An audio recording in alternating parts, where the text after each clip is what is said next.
നാം കഴിഞ്ഞ ആഴ്ചയിൽ 18 വരെയുള്ള വേദഭാഗങ്ങൾ മാത്രം, ഒരു ചെറിയൊരു പാസേജായിരുന്നു കഴിഞ്ഞ ആഴ്ച നാം ചിന്തിച്ചത്. കഴിഞ്ഞ ആഴ്ചയിൽ നാം എന്തായിരുന്നു ചിന്തിച്ച് നിർത്തിയത് എന്ന് ഓർമ്മയുണ്ടോ? അന്നയും ആരോണും മാത്രമേ ഉള്ളായിരുന്നു അല്ലേ? ആരോൺ ഉണ്ടായിരുന്നു. ഓക്കെ, ആരോൺ ഉണ്ടായിരുന്നു. ഓക്കെ, എന്തുമായിരുന്നു കഴിഞ്ഞ ആഴ്ചയിൽ ചിന്തിച്ചത്? യെസ്,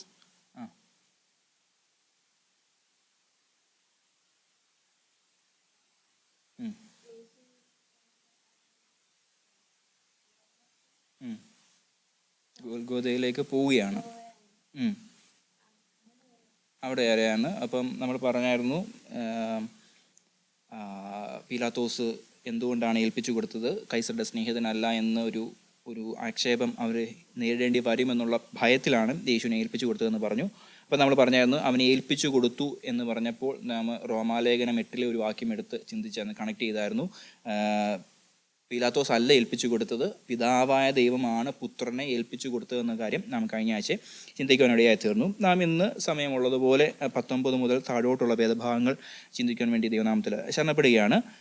അതിൻ്റെ 19-ാമത്തെ വാക്യം നാം ഇങ്ങനെ വായിക്കുകയാണ്. പീലാത്തോസ് ഒരു മേലെഴുത്തും എഴുതി ക്രൂശിന്മേൽ പതിപ്പിച്ചു. അതിൽ നസ്രായനായ യേശു യഹൂദന്മാരുടെ രാജാവ് എന്ന് എഴുതിയിരുന്നു. യേശുവിനെ ക്രൂശിച്ച സ്ഥലം നഗരത്തിന് സമീപം ആകിയാൽ അനേകം യഹൂദന്മാർ ഈ മേലെഴുത്തു വായിച്ചു. അത് എബ്രായ, റോമ, യവന ഭാഷകളിൽ എഴുതിയിരുന്നു. ആകിയാൽ യഹൂദന്മാരുടെ മഹാപുരോഹിതന്മാർ പീലാത്തോസിനോട്, യഹൂദന്മാരുടെ രാജാവ് എന്നല്ല, ഞാൻ യഹൂദന്മാരുടെ രാജാവ് എന്ന് അവൻ പറഞ്ഞു എന്നത്രേ എഴുതേണ്ടത് എന്ന് പറഞ്ഞു. അതിന് പീലാത്തോസ്, ഞാൻ എഴുതിയത് എഴുതി എന്ന് ഉത്തരം പറഞ്ഞു. നമുക്കറിയാം, കഴിഞ്ഞ ചില 2 അധ്യായങ്ങളിലേക്ക് നമ്മൾ നോക്കുമ്പോൾ, 18-ാം അധ്യായത്തിൻ്റെ അവസാന ഭാഗവും 19-ൻ്റെ ആദ്യ ഭാഗവും ഒക്കെ വായിക്കുമ്പോൾ നാം കണ്ടായിരുന്നു, ഈ മഹാപുരോഹിതന്മാർ വന്ന് പീലാത്തോസിനെ ഭയങ്കരമായിട്ട് മാനിപ്പുലേറ്റ് ചെയ്യാൻ വേണ്ടിയായിട്ട് ശ്രമിക്കുന്നുണ്ട്. ആദ്യം പറഞ്ഞത് എന്തായിരുന്നു? യഹൂദന്മാരുടെ രാജാവായി വന്നു എന്ന് പറയുമ്പോൾ ഒരു പൊളിറ്റിക്കൽ ലീഡറായിട്ട് എമേർജ് ചെയ്തു. പൊളിറ്റിക്കലി പീലാത്തോസിൻ്റെ കസേരയ്ക്ക് ഒരു എതിരാളിയായി വന്നു എന്നുള്ള രീതിയിൽ പറഞ്ഞു.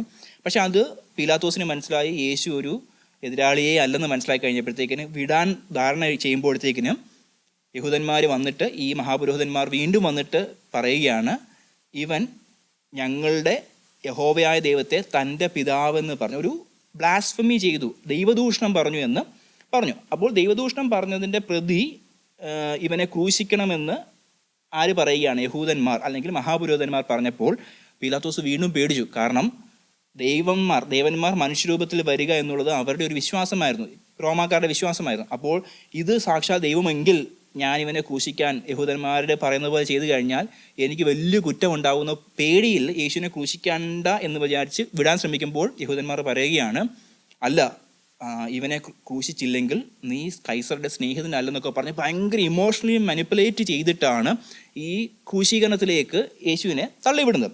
പക്ഷെങ്കിൽ ഇത് ഇവരല്ല തള്ളിവിട്ടത്, ഇതെല്ലാം ഡിവൈൻ പ്ലാനിന് പ്രകാരം മാത്രമാണ് നടന്നത്. ഈ യഹൂദന്മാർ വന്ന് ഈ മാനിപ്പുലേറ്റ് ചെയ്യുന്നതുമെല്ലാം ആ ഡിവൈൻ അല്ലെങ്കിൽ സോവറിൻ പ്ലാൻസിൻ്റെ ആ ഒരു പ്ലാൻ പ്രകാരം മാത്രമായിരുന്നു ഇതെല്ലാം നടന്നതെന്ന് നാം കണ്ടിരുന്നു. അപ്പോൾ ഇങ്ങനെ മാനിപ്പുലേറ്റഡ് ആയിട്ടപ്പം തീർച്ചയായിട്ടും പീലാത്തോസ് എന്തായാലും അജിറ്റേറ്റഡ് ആയിരിക്കും അല്ലേ? ഇത്രയും യഹൂദന്മാർ വന്നിട്ട് ഇവനെ ശല്യപ്പെടുത്തിക്കൊണ്ടിരിക്കുന്നുണ്ടേ, ഇവരെ കളിയാക്കാൻ വേണ്ടിയാണ് ഈ പീലാത്തോസ് യേശുവിനെ തലമേലുള്ള ആ ഒരു ബോർഡിനകത്ത് യേശു ക്രിസ്തു അല്ലെങ്കിൽ യേശു യഹൂദന്മാരുടെ രാജാവെന്ന് ഒരു മേലെഴുത്ത് എഴുതി വെച്ചത്. കാരണം റോമാക്കാർ പറയുകയാണ്, നോക്ക്, നിങ്ങൾ രാജാവെന്ന് പറഞ്ഞവൻ ദാണ്ട്ര റോമാക്കാരുടെ ക്രൂശിൽ കിടക്കുന്നു എന്ന് പറഞ്ഞ് കളിയാക്കുന്ന രീതിയിലാണ് ഈ ബോർഡ് മേളിൽ വെച്ചിരുന്നത്.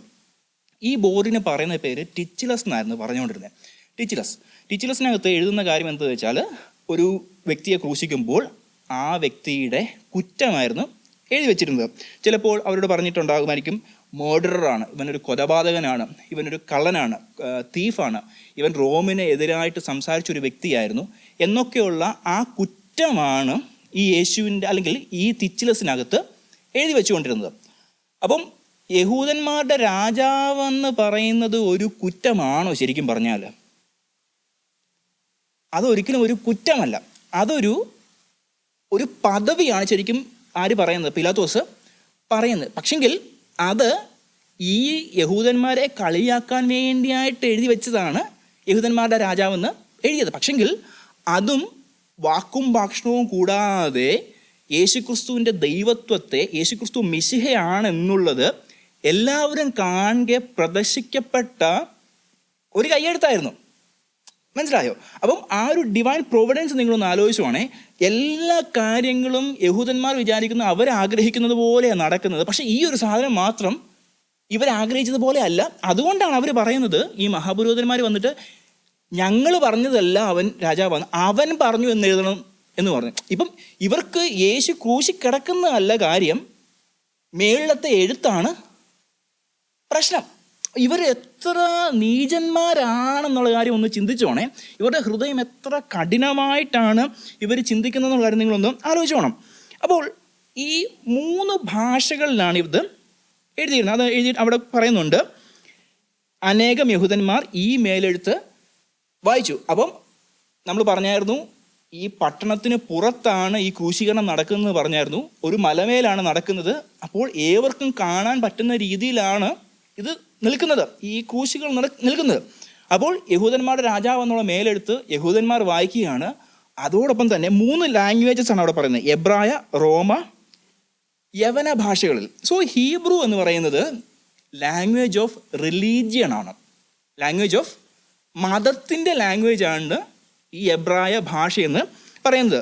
The scriptures, the temple, the covenant people, religious identity. ഇപ്പോൾ റിലീജിയസ് ഐഡൻറ്റിറ്റി ഉള്ള ആളുകൾ യഹൂദന്മാർ നോക്കുമ്പോൾ അവർക്ക് മനസ്സിലാകുന്ന ഭാഷയിൽ അവർക്ക് കണക്ട് ചെയ്യാൻ പറ്റുന്ന രീതിയിൽ അവരുടെ എഴുതപ്പെട്ടിരിക്കുകയാണ് യേശു രാജാവെന്ന് എഴുതപ്പെടുകയാണ്.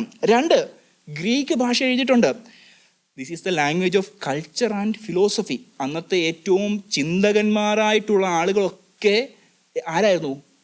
ഈ ഗ്രീക്കുകാരായിരുന്നു. ഒത്തിരി തത്വചിന്തകന്മാരുണ്ടായിരുന്നു, ഫിലോസഫേഴ്സ് ഉണ്ടായിരുന്നു. നമുക്കറിയാം പ്ലാറ്റോ അതുപോലെയുള്ള ഒത്തിരി അധികം തത്വചിന്തകന്മാരുണ്ടായിരുന്നു. അപ്പോൾ അവിടെ അങ്ങനെയുള്ളൊരു കമ്മ്യൂണിറ്റിക്ക് മനസ്സിലാകുന്ന രീതിയിൽ അവരും വായിക്കുന്നത് എന്താണ്? Jesus is king. 3ാമതായിട്ട് ലത്തീൻ ഭാഷയിൽ എഴുതിയിട്ടുണ്ടായിരുന്നു, Latin. That's the language of empire. നമ്മൾ പറഞ്ഞു റോമൻസ് ആണ് അവരെ ഭരിക്കുന്നതെന്ന് പറഞ്ഞു. റോമാർക്കാർക്ക് മനസ്സിലാക്കുവാൻ, ഗവൺമെൻറ്റ്സിന് മനസ്സിലാക്കുവാൻ, മിലിറ്ററി പവറിന് മനസ്സിലാക്കുവാൻ, പൊളിറ്റിക്കൽ അതോറിറ്റിക്ക് മനസ്സിലാകുവാൻ വേണ്ടിയും ഒരു ഭാഷയിലാണ് ഈ കാര്യം യേശുക്രിസ്തു രാജാവ് എന്നുള്ളത് എഴുതി വച്ചിരുന്നത്. 3 ഭാഷകളിൽ അവിടെ എഴുതപ്പെട്ടിരിക്കുകയാണ്.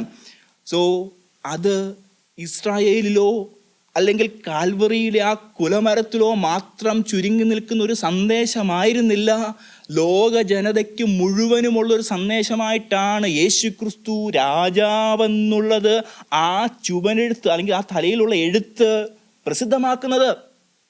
ഹല്ലേലൂയ. ഗോത്രത്തിനും ഭാഷയ്ക്കും വംശത്തിനും ജാതിക്കും അങ്ങനെ വ്യത്യാസങ്ങളൊന്നുമില്ല. പ്രോമിനൻ്റ് ആയിട്ടുള്ള കൾച്ചറുകളെ 3നെയും ഒറ്റയടിക്ക് മനസ്സിലാകുന്ന രീതിയിൽ അവിടെ എഴുതി വെച്ചിരിക്കുകയാണ്. Jesus is king.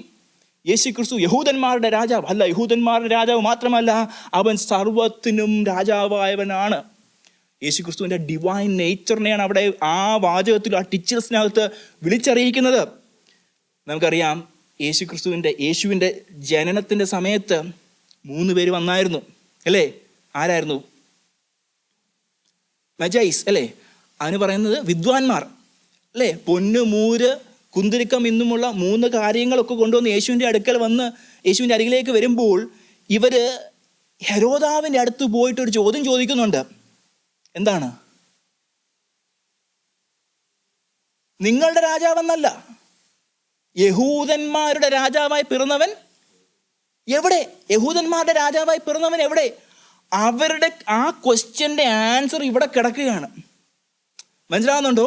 ആ ഒരു പ്രൊഫറ്റിക്കൽ കണക്ഷൻ നിങ്ങളൊന്ന് ചിന്തിച്ചോണം. യേശുവിൻ്റെ ജനനത്തിൽ ഈ വിദ്വാൻമാർ വന്ന് ചോദിക്കുന്നു, യഹൂദന്മാരുടെ രാജാവായി പിറന്നവൻ എവിടെ? ജാതികളാണ് ഈ 3 പേര്. അവർ യഹൂദന്മാരല്ല, അവർ മതം അനുസരിക്കുന്ന വ്യക്തികളല്ല. അവർ ഒരു നക്ഷത്രം കണ്ടതുകൊണ്ട്, ദൂതന്മാരുടെ പ്രത്യക്ഷത ഉണ്ടായപ്പോൾ അവർക്ക് മനസ്സിലായി ഒരു രാജാവ് പിറന്നിരിക്കുന്നു. അവർ വന്നപ്പോൾ കണ്ടത് രാജാവിൻ്റെ പ്രൗഢിയോടുകൂടി ഒരു കുഞ്ഞിനെ അല്ല കണ്ടത്. നമ്മൾ ഒരു പാട്ടുണ്ട്, കീറ്റുശീലയിൽ കിടന്ന യേശുദേവൻ എന്ന് പറഞ്ഞൊരു പാട്ടുണ്ട്. പട്ടിനുള്ള മൂലവസ്തു സൃഷ്ടി ചെയ്ത ദൈവമേ, നികൃഷ്ടമാം കിടപ്പ് കണ്ടു ഞാൻ. ആ പാട്ട് കേട്ടിട്ടുണ്ടോ? ശ്രീ നരപതിയെ, ശ്രീയോൻ മണവാളനെ എന്ന് പറഞ്ഞൊരു ഗാനമുണ്ട്. അതിനകത്ത് യേശുവിൻ്റെ ജനനത്തെ പറ്റി പറഞ്ഞിട്ട് അവിടെ പറഞ്ഞൊരു കാര്യമാണ്, പട്ടിൻ്റെ മൂലവസ്തു എന്താണ്? ഈ പട്ടുനൂൽ പുഴുവിനെ സൃഷ്ടിച്ച ദൈവം അതാ കീറ്റുശീലയിൽ കിടക്കുകയാണ്, ഒന്നുമില്ലാത്തവനായി. He emptied himself. So the Magi saw that Jesus came as a king, but he was with nothing in his hands. ഏറ്റവും പാവപ്പെട്ടവനായി ദരിദ്രനായി പിറന്നവൻ ക്രൂശിലേക്ക് നോക്കുമ്പോൾ ക്രൂശിലും പറയത്തക്ക മാന്യതകളൊന്നുമില്ല. ആകെ കാണുന്നത് തലയിൽ മുൾക്കിരീടം. ഒരു രാജാവിൻ്റെ പദവിക്ക് പറ്റിയതല്ല മുൾക്കിരീടം. അതിന് പകരം തലയിൽ മുൾക്കിരീടം അണിഞ്ഞവനായി ശിരസ്സു മുഴുവൻ തകർക്കപ്പെട്ടവനായി ഒരുവൻ കിടക്കുകയാണ്. അവർ കാണുമ്പോൾ, ജാതികളും കാണുമ്പോൾ, ഇവൻ സാക്ഷാൽ മിശിഹയായിരുന്നു, ഇവൻ സാക്ഷാൽ മാനവരാശിയുടെ രക്ഷയ്ക്ക് കടന്നു വന്നവനാണെന്നുള്ള ആ സന്ദേശം ആ വിദ്വാൻമാരുടെ ക്വസ്റ്റ്യനിൽ നിന്ന് അങ്ങോട്ടേക്ക് ചൂണ്ടുകയാണ്. ഹല്ലേലൂയ. നിങ്ങൾക്കത് മനസ്സിലാവുന്നുണ്ടോ ഞാൻ വിശ്വസിക്കുകയാണ്. സോ യേശുവിൻ്റെ ആ ജനനത്തിൻ മുതൽ ആ തൻ്റെ രാജ്യത്വത്തെ പറ്റിയുള്ള വാക്കുകൾ തൻ്റെ ജീവിതത്തിലൂടെ ഉടനീളം കാണുകയാണ്. പക്ഷേ യേശുവിൻ്റെ രാജ്യത്വം ഐഹികമല്ലാത്തത് കൊണ്ട് താൻ മറ്റുള്ളവരെ പോലെ ആയിരുന്നില്ല. താൻ ഏറ്റവും എളിമപ്പെട്ടവനായി, ഏറ്റവും താഴ്മ ധരിച്ചവനായി അവൻ നമ്മൾ ഒരുവനെ പോലെ ഈ ഭൂമിയിൽ നടന്നു. സോ അങ്ങനെ ആ ക്വസ്റ്റ്യൻ്റെ ആൻസർ എവിടെ കാണുകയാണ്? ഈ ക്രൂശിലാണ്. ജാതികൾക്കും കാണപ്പെടുവാൻ ഇടയായി തീരുകയാണ്. ഹല്ലേലൂയ. ഞാൻ വളരെ വേഗത്തിൽ മുമ്പോട്ടേക്ക് പോട്ടെ. സോ ഈ 21-ാമത്തെ വാക്യത്തിലേക്ക് വരുമ്പോൾ യഹൂദന്മാർ വന്നിട്ട് പറയുകയാണ്, രാജാവെന്നല്ല, ഞാൻ യഹൂദന്മാരുടെ രാജാവെന്ന് അവൻ പറഞ്ഞു എന്നത്ര എഴുതേണ്ടതെന്ന് പറഞ്ഞു. അപ്പോൾ വീണ്ടും മാനിപ്പുലേറ്റ് ചെയ്യാൻ വേണ്ടി വന്നപ്പോഴത്തേക്കിന് ഇവർക്ക് പൈലാത്തോസിന് വീണ്ടും കലിപ്പ് കയറിയിട്ട് പറയാണ്, ഞാൻ എഴുതിയെന്ന് ഇനി എന്നെ ബോധർ ചെയ്യാൻ വന്നേക്കരുത്. ഇനി എനിക്ക് അടുത്ത പാർട്ടീസിനെ വിട്ടിട്ട് ഈ അടുത്ത ബോർഡ് എഴുതിപ്പിക്കാനൊന്നും എനിക്ക് സമയമില്ലെന്ന് പറഞ്ഞിട്ട് അദ്ദേഹം സ്ഥലം വിട്ടു. അതിനുശേഷം മുമ്പോട്ടേക്ക് പോവുകയാണ്. 23 മുതൽ 27 വരെയുള്ള ഭാഗങ്ങളാണ് നാം ചിന്തിക്കുന്നത്. പടയാളികൾ യേശുവിനെ ക്രൂശിച്ച ശേഷം അവൻ്റെ വസ്ത്രമെടുത്ത് ഓരോ പടയാളിക്ക് ഓരോ പങ്കായിട്ട് 4 പങ്കാക്കി. അപ്പം ആ ഒരു ഗ്രൂപ്പിനകത്ത് എത്ര പടയാളികൾ ഉണ്ടായിരുന്നു? എത്രയായിരുന്നു? 4 പേര് ഉണ്ടായിരുന്നു. ഓക്കെ. അങ്കിയും എടുത്ത്, അങ്കിയോ തുന്നലില്ലാതെ മേൽ തൊട്ട് അടിയോളം മുഴുവനും നെയ്തതായിരുന്നു. നിങ്ങൾ ആ പറയുമ്പോൾ അതൊന്ന് ഇമാജിൻ ചെയ്യണേ. ഇത് കീറരുത്, ആർക്ക് വരും എന്ന് ചീട്ടിടുക എന്ന് അവർ തമ്മിൽ പറഞ്ഞു. എൻ്റെ വസ്ത്രം അവർ പകുത്തെടുത്തു, എൻ്റെ അങ്കിക്കായി ചീട്ടിട്ടു എന്നുള്ള തിരുവെഴുത്തിന് ഇതിനാൽ നിവർത്തി വന്നു. പടയാളികൾ ഇങ്ങനെയൊക്കെയും ചെയ്തു. നാം 23 മുതൽ 27 വരെയുള്ള വേദഭാഗങ്ങളിലേക്ക് വരുമ്പോൾ അവിടെ പ്രോഫസി ഇൻ മോഷൻ എന്ന് വേണമെങ്കിൽ പറയാം. നമ്മൾ ആ 2 സെക്ഷനിലേക്ക് വരുമ്പോഴത്തേക്കിന് അവിടെ ആ ഒരു നേരത്തെ പറഞ്ഞ പ്രവചനങ്ങളുടെ നിവൃത്തിയായിട്ടാണ് ഇതെല്ലാം നടക്കുന്നത്. നാം ഇപ്പോൾ വായിച്ച 23, 24 വാക്യത്തിലേക്ക് വരുമ്പോൾ ഈ റോമൻ ക്രൂസിഫിക്ഷൻ നടത്തുന്ന ആ ഒരു സ്ക്വാഡിനകത്ത് 4 പടയാളികൾ ഉണ്ട്. അപ്പം ഇവർ നോർമൽ പടയാളികൾ തന്നെയാണ്. ഇവർക്ക് കിട്ടുന്ന എക്സ്ട്രാ പെർക്കാണ് ക്രൂശീകരണം എന്ന് പറയുന്നത്. അതായത് ഒരുവനെ ക്രൂശിക്കാൻ വേണ്ടി കൊണ്ടുപോകുമ്പോൾ അവൻ്റെ കയ്യിലുള്ള എല്ലാ വസ്തുവകകളും ഇവർക്കുള്ള പങ്കാണ്. മനസ്സിലാകുന്നുണ്ടോ? ഇപ്പം നമുക്കറിയാം യേശുവിൻ്റെ കൂട്ടത്തിൽ 2 പേരെ കൂടെ ക്രൂശിച്ചു. അപ്പോൾ ആ വ്യക്തികളുടെ കയ്യിൽ എക്സാമ്പിൾ ഒരു 100 ദിനാറി ഉണ്ടെന്ന് വിചാരിക്കുക. 2 പേരുടെ കയ്യിൽ 100 ദിനാറി ഉണ്ട്. ഇപ്പം 200 ആയേ. യേശുവിൻ്റെ കയ്യിൽ സ്വതവേ ഒന്നുമില്ല. അപ്പം ഈ 200 ദിനാറി ഈ 4 പേര് എന്ത് ചെയ്യും? ഷെയർ ചെയ്യും. അതിനകത്ത് വേറെ ആർക്കും അധികാരമില്ല. ക്രൂശിക്കുന്നവർക്കാണ് ഈ 4 പേർക്കുള്ള ഓഹരിയാണ്. അവൻ്റെ എന്തു തന്നെ ബിലോങ്ങിങ്സ് ഉണ്ടെങ്കിലും ഈ യേശുവിൻ്റെ ഇവിടെ കാണുന്ന ആ ട്യൂണിക്കൊക്കെ നേരത്തെ എടുത്തു മാറ്റിയായിരുന്നു. അപ്പം അത് ഇവരുടെ കയ്യിലേക്ക് വരികയാണ്. ഇവർക്കുള്ള പങ്കായിട്ട് ഇത് മാറ്റി വെച്ച ഒരു സാധനമാണ്. അപ്പം ഈ പങ്ക്, ആദ്യത്തെ പങ്ക് എന്താണ് പറയുന്നത്?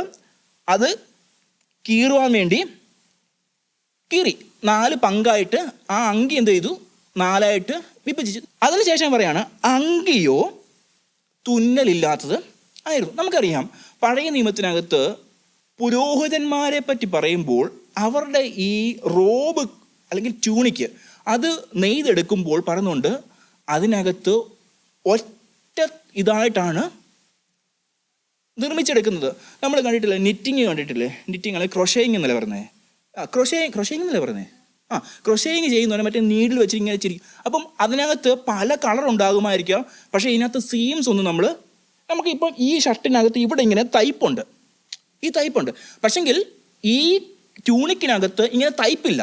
ഒറ്റ വട്ടത്തിനകത്ത് മനുഷ്യൻ കയറി നിന്നാൽ എങ്ങനെ അച്ഛന്മാരുടെ ലോഹ പോലെ അങ്ങനെയുള്ള വസ്ത്രമാണ് ഈ ട്യൂണിക്കെന്ന്, അങ്കിയെന്ന് പറയുന്നത്. അപ്പം അവർ പറയുകയാണ് ഇത് ഒറ്റ വസ്ത്രമല്ലേ, അപ്പം ഇത് കീറണ്ട, ഇതിനകത്ത് സീംസ് ഒന്നും ഇല്ല, ഇത് കീറണ്ട, ഇത് കീറാതെ എന്ത് ചെയ്യണം, ഇത് ആർക്ക് വരുമെന്ന്. എന്നപ്പോൾ ഇത് മറ്റേത് അമ്മരങ്ങ് ചെയ്താൽ പോരായിരുന്നോ, അപ്പോട്ടെ.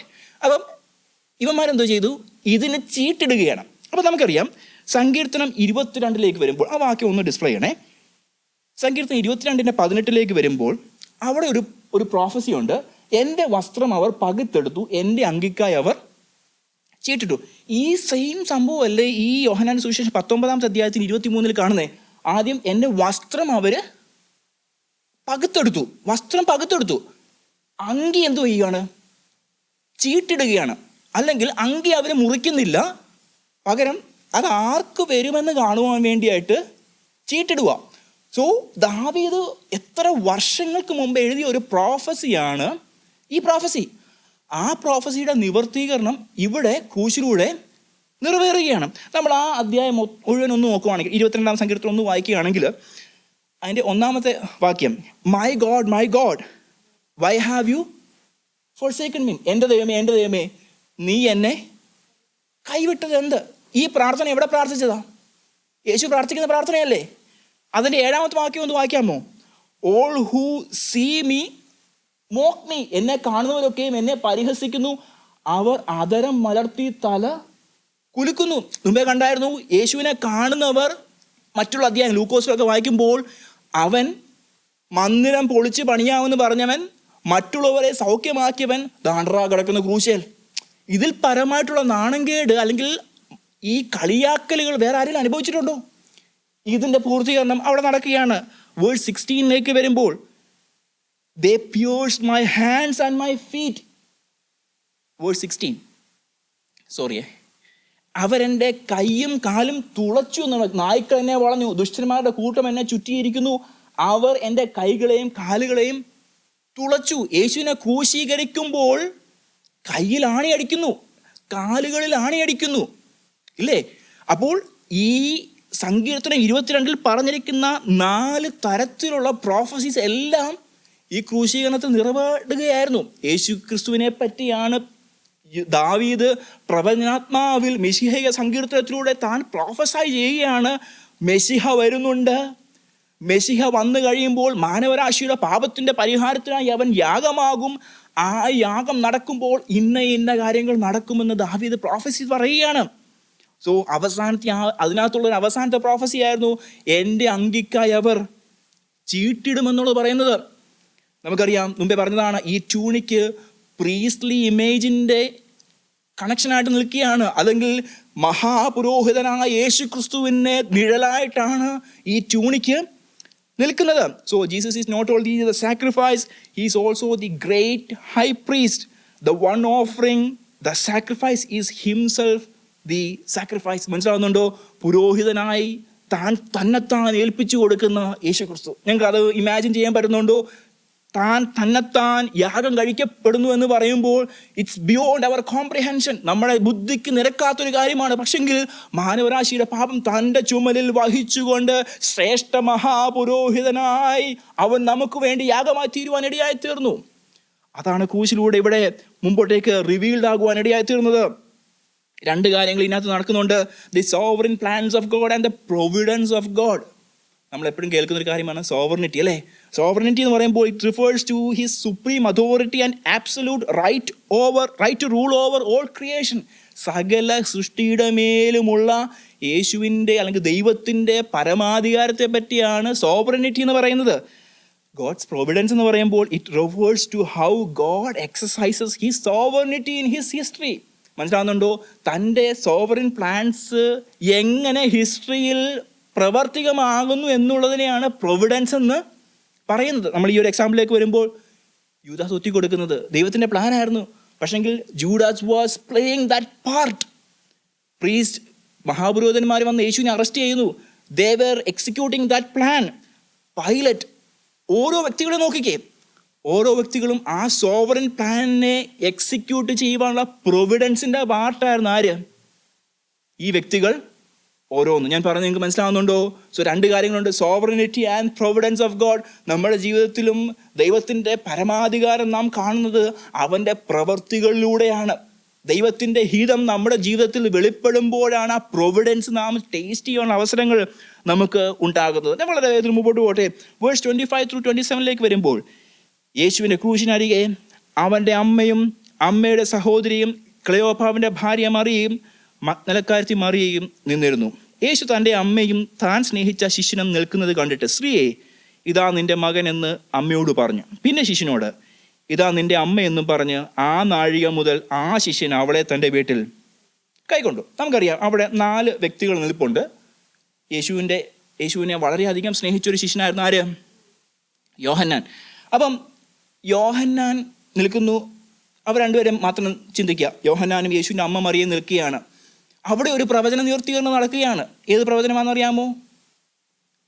മറിയ യേശു ക്രൂശിൽ കിടക്കുന്നത് കാണുമ്പോൾ മറിയയുടെ ചങ്കിനകത്തൊരു വേദനയുണ്ട്. അയ്യോ, എൻ്റെ മകൻ ക്രൂശിൽ കിടക്കുന്നു. അതൊരു പ്രവചന നിവർത്തീകരണമാണ്. അറിയാമോ? പറഞ്ഞോ. പ്രാണനിൽ കൂടെ ഒരു വാൾ കടക്കുമെന്നൊരു പ്രവചനമുണ്ട്. ലൂക്കോസിൻ്റെ സുവിശേഷം, മോനെ അതൊന്നും ഇടാൻ പറ്റുമെങ്കിൽ നല്ലതായിരുന്നേ. Luke chapter 2 verses 34 and 35. ഞാനത് നേരത്തെ പറഞ്ഞില്ല, sorry. Luke chapter 2 verses 34 and 35. ഈ വാക്യം നോക്കിയേ. പിന്നെ ശിമ്യോൻ അവരെ അനുഗ്രഹിച്ചു, അവൻ്റെ അമ്മയായ മറിയയോട്, അനേക ഹൃദയങ്ങളിലെ വിചാരം വെളിപ്പെടേണ്ടതിന് ഇവനെ ഇസ്രായേലിൽ പലരുടെയും വീഴ്ചയ്ക്കും എഴുന്നേൽപ്പിനും മറുത്തു പറയുന്ന അടയാളത്തിനുമായി വെച്ചിരിക്കുന്നു. അടുത്ത വാക്യം, നിന്റെ സ്വന്തം പ്രാണനിൽ കൂടി ഒരു വാൾ കടക്കുമെന്ന് പറഞ്ഞു. അന്നയ്ക്ക് വിശ്വസിക്കാൻ പറ്റുമോ? സ്വന്തം മകൻ ക്രൂശിൽ നഗ്നനായി കിടക്കുകയാണ്. തലയിൽ മുൾക്കിരീടം അണിഞ്ഞവനായി ദേഹം മുഴുവൻ അടിച്ച് കീറിയിരിക്കുകയാണ്. നമ്മുടെ മക്കളുടെ കാലൊന്ന് മുറിഞ്ഞു കഴിഞ്ഞാൽ പേരൻസിന് എത്ര വേദന ഉണ്ടാകും, ഇല്ലേ? നമ്മുടെ തലയടിച്ചൊന്ന് വീണു, അപ്പോൾ പേരൻസിനുണ്ടാകുന്ന വേദന എത്രയാണെന്നുള്ള കാര്യം നമുക്ക് ചിന്തിക്കാവുന്നതേ ഉള്ളൂ. അപ്പോൾ ഇത്ര ക്രൂരമായ ഒരു മരണത്തിന് ഏൽപ്പിക്കപ്പെടുന്ന യേശുവിനെ കാണുമ്പോൾ സ്വന്തം പ്രാണനിലൂടെ വാളല്ലാതെ എന്തുവാ കടന്നു പോകുന്നേ? അതൊരു പ്രോഫറ്റിക്കൽ റെവലേഷനാണ് നടക്കുന്നത്. അതിൻ്റെ ഒരു നിവർത്തീകരണമാണ് ഈ വാചകങ്ങളിലൂടെ നടക്കുന്നത്. അപ്പം 3 കാര്യങ്ങൾ, അതിനുശേഷം വരുമ്പോഴത്തേക്കിന് മറിയയോട് പറയുന്നൊരു കാര്യമുണ്ട്. സ്ത്രീയെ, ഇതാ നിന്റെ മകനെന്ന് അമ്മയോട് പറഞ്ഞു. സ്ത്രീയെ, ഇതാ നിന്റെ. അപ്പം യേശുവിനെ നോക്കാനല്ല പറഞ്ഞത്. അടുത്ത് നിൽക്കുന്ന യോഹന്നാനെ കണ്ടിട്ട് പറയാണ്, സ്ത്രീയെ, ഇനി മുതൽ ഇവനാണ് നിന്റെ മകൻ. അതല്ലെങ്കിൽ യേശു ആരായിരുന്നു? ആ വീട്ടിലെ മൂത്ത മകനാ, അല്ലേ? ലീഗലി പറയുമ്പോൾ ഏറ്റവും മൂത്ത പുത്രനല്ലേ? മൂത്ത പുത്രനുള്ള അധികാരം എന്ന് പറയുമ്പോൾ തൻ്റെ കുടുംബത്തെ സംരക്ഷിക്കേണ്ട ചുമതലയാണ് ആർക്കുള്ളത്? മൂത്ത മകനുള്ളത്. അപ്പോൾ ചരിത്രം പറയുന്നത് എങ്ങനെയാണ്? ജോസിഫസ് പറയുന്നത് എങ്ങനെയാണ്? സംവെയർ ഇൻ ബിറ്റ്വീൻ ജോസഫ് മരിച്ചുപോയി. ജോസഫ് എന്ന് പറയുമ്പോൾ മറിയയുടെ ഹസ്ബൻഡായിരുന്ന ജോസഫ്, അദ്ദേഹം മരിച്ചുപോയി. കുടുംബത്തെ നോക്കുവാൻ ആരുമില്ല. അപ്പോൾ യേശു എന്താ ചെയ്യുന്നത്? യേശു സുവിശേഷം പറഞ്ഞുകൊണ്ട് ദൈവരാജ്യത്തെ പറ്റിയുള്ള സുവിശേഷം പല സ്ഥലങ്ങളിലും അറിയിച്ചുകൊണ്ട് നടക്കുകയാണ്. അതോടൊപ്പം തന്നെ ലൂക്കോസിലല്ലേ നാം കാണുന്നത്, യോഹന്നാനിൽ തന്നെ കാണുന്നുണ്ട്, അവൻ്റെ സഹോദരന്മാർ പലരും ഇവനെ വിശ്വസിച്ചില്ലെന്ന് കാണുന്നുണ്ട്. അപ്പം അടുത്തത് മറിയയെ ആരെങ്കിലും കൈമാറ്റം ചെയ്യണം. മൂത്തവൻ പോകുകയാണ്. അപ്പം യേശുവിൻ്റെ ആ ഒരു റിഡംറ്റീവ് പ്രോസസ്സ് നടക്കുമ്പോൾ തന്നെ യേശു തൻ്റെ ആ ഹ്യൂമൻ നേച്ചറിൽ ഉണ്ടാകുന്ന ആ ഒരു ആർദ്രത കൂടി നിങ്ങൾ മനസ്സിലാക്കുന്നുണ്ടോ? ഒരു മൂത്ത പുത്രനുള്ള അതോറിറ്റി ഉണ്ട്. ആ അതോറിറ്റി വെച്ചിട്ട് പറയുകയാണ്, ഇനി എന്നെ മൂത്ത മകനായിട്ട് കാണണ്ട, ഈ യോഹന്നാനാണ് ഇനി നിൻ്റെ മൂത്ത മകൻ. അവനാണ് നിന്നെ ഇനിയും കാര്യങ്ങൾ നോക്കുന്നത്. അതുകൊണ്ടാണ് താഴത്തേക്ക് വരുമ്പോൾ പിന്നെ ശിഷ്യനോട് ആ നാഴിക മുതൽ വേഴ്സ് 27, ആ നാഴിക മുതൽ ആ ശിഷ്യൻ അവളെ തൻ്റെ വീട്ടിൽ കൈക്കൊണ്ടു. മനസ്സിലാവുന്നുണ്ടോ? അതായത് മറിയയെ തൻ്റെ അമ്മ എന്ന നിലയിൽ ആര് കൈക്കൊള്ളുകയാണ്? യോഹന്നാൻ കൈക്കൊള്ളുകയാണ്. സോ 2 കാര്യങ്ങളാണ്. പിതാവിൻ്റെ സന്നിധിയിൽ റിഡംറ്റീവ് പ്രോസസ്സ് നടക്കുമ്പോൾ താൻ തൻ്റെ ലോകപരമായിട്ടുള്ള തൻ്റെ റോൾസിനകത്ത് നിന്ന് താൻ മാറുകയല്ല, അതിനെ ഫുൾഫിൽ ചെയ്യുകയാണ്. മനസ്സിലാവുന്നുണ്ടോ? ഇത് ആക്ച്വലി വളരെ ചിന്തിക്കേണ്ട ഒരു കാര്യമാണ്. മിനിസ്ട്രിയിൽ നിൽക്കുന്ന പല വ്യക്തികളുടെയും ജീവിതത്തിൽ ഉണ്ടാകുന്ന ഏറ്റവും വലിയ ഫോൾട്ടും ഫ്ലോയും ഇവിടെയാണ്. കാരണം അവർക്ക് ദൈവത്തോട് ഭയങ്കര കമ്മിറ്റ്മെൻറ്റാണ്. ദൈവത്തോട് എല്ലാ കാര്യങ്ങളും ചെയ്യും. ദൈവം പറഞ്ഞു കഴിഞ്ഞാൽ സ്വന്തം പ്രാണനും കൂടി വെച്ച് കളയാനുള്ള ധൈര്യമുണ്ട്. പക്ഷെങ്കിൽ തൻ്റെ കുടുംബവുമായിട്ടുള്ള ബന്ധത്തിൽ പലപ്പോഴും വ്യത്യാസങ്ങളുണ്ട്. കുടുംബത്തിൻ്റെ ഭദ്രത കൂടി നാം നോക്കേണ്ടത് വളരെ ആവശ്യമാണ്. നമ്മുടെ പല ദൈവദാസന്മാർക്ക് പറ്റിപ്പോയൊരു കുഴപ്പമെന്ന് വെച്ച് കഴിഞ്ഞാൽ അവർ കുടുംബത്തെക്കാൾ കൂടുതൽ സഭയെ സ്നേഹിച്ചു. നമ്മൾ ദൈവസേനയിൽ നിൽക്കുമ്പോൾ സഭയെ എങ്ങനെ നോക്കിയെന്നല്ല നോക്കുന്നത്, ആദ്യം കുടുംബത്തെ എങ്ങനെ നയിക്കുന്നു എന്നാണ് ആദ്യം കർത്താവ് നോക്കുന്നത്. പൗലോസ് തന്നെ പറയുന്നുണ്ടല്ലോ, അവൻ കുടുംബത്തിന് നന്നായിട്ട് നോക്കുന്നവനാകണം. മക്കളെ ഭരിക്കാത്തവൻ എങ്ങനെ സഭയെ ഭരിക്കും? മക്കളെ നന്നായിട്ട് നടത്താതെ എങ്ങനെ സഭയെ ഭരിക്കും? ഇപ്പം എനിക്ക് 2 മക്കളുണ്ടെങ്കിൽ ആ 2 മക്കള് തോന്നിയതുപോലെ ജീവിച്ച് കഴിയുമ്പോൾ ഇവിടെ വന്നിട്ട് എനിക്ക് ഇവിടെയുള്ള ആരെയും എനിക്ക് നന്നാകണമെന്ന് പറയാൻ എനിക്കൊരു അതോറിറ്റി ഇല്ല. ഏലിയെ പറ്റി ഒന്ന് ചിന്തിച്ച് നോക്കിയേ. ഏലിയുടെ 2 മക്കളുണ്ടായിരുന്നു. 2 മക്കളും യാഗം നടക്കുന്നതിൻ്റെ ഇടയ്ക്ക് 30 ലീവായിട്ട് ഭൃത്യന്മാർ വരും കുത്തിയെടുക്കാൻ വേണ്ടിയായിട്ട്. അതിലും യാഗത്തെ എത്ര ഡിഫൈൽ ചെയ്ത വ്യക്തികളായിരുന്നു ആലോചിച്ചോണം. അപ്പം അതിനുശേഷം അവർ 2 പേരും പടയിൽ പട്ടുപോകുന്നു. അച്ചായന് പെടലി ഒടിഞ്ഞ് മരിക്കുകയും ചെയ്യുന്നു. ശരിക്കും കുടുംബത്തെ നാം ശ്രദ്ധിക്കേണ്ടത് വളരെ ആവശ്യമാണ്. യേശു ഇവിടെ റിഡംപ്റ്റീവ് പ്രോസസ്സ് അതിനു വേണ്ടിയാണ് താൻ വന്നത്. പക്ഷെങ്കിൽ താൻ തൻ്റെ കുടുംബത്തെ, താൻ ജനിച്ച ഭവനത്തെ കൃത്യമായി നോക്കി അടുത്തൊരു വ്യക്തിക്ക്, യോഹന്നാന് തൻ്റെ മാതാവിനെ, മോനെ നീ ഇവനെ നോക്കണം, അമ്മയെ നോക്കണം എന്ന് പറഞ്ഞ് ഭരമേൽപ്പിച്ചിട്ടാണ് യേശു അത് ചെയ്യുന്നത്. ഇത് നമ്മുടെ ജീവിതത്തിൽ നിങ്ങൾ നാളെ ശുശ്രൂഷകളൊക്കെ വരുമ്പോൾ നിങ്ങൾ വളരെ ശ്രദ്ധിക്കേണ്ട ഒരു കാര്യം ഇതാണ്. Ministry or family, your family is important over your ministry. If your family is not supporting your ministry is a failure. ഞാൻ പറഞ്ഞ് മനസ്സിലാവുന്നുണ്ടോ?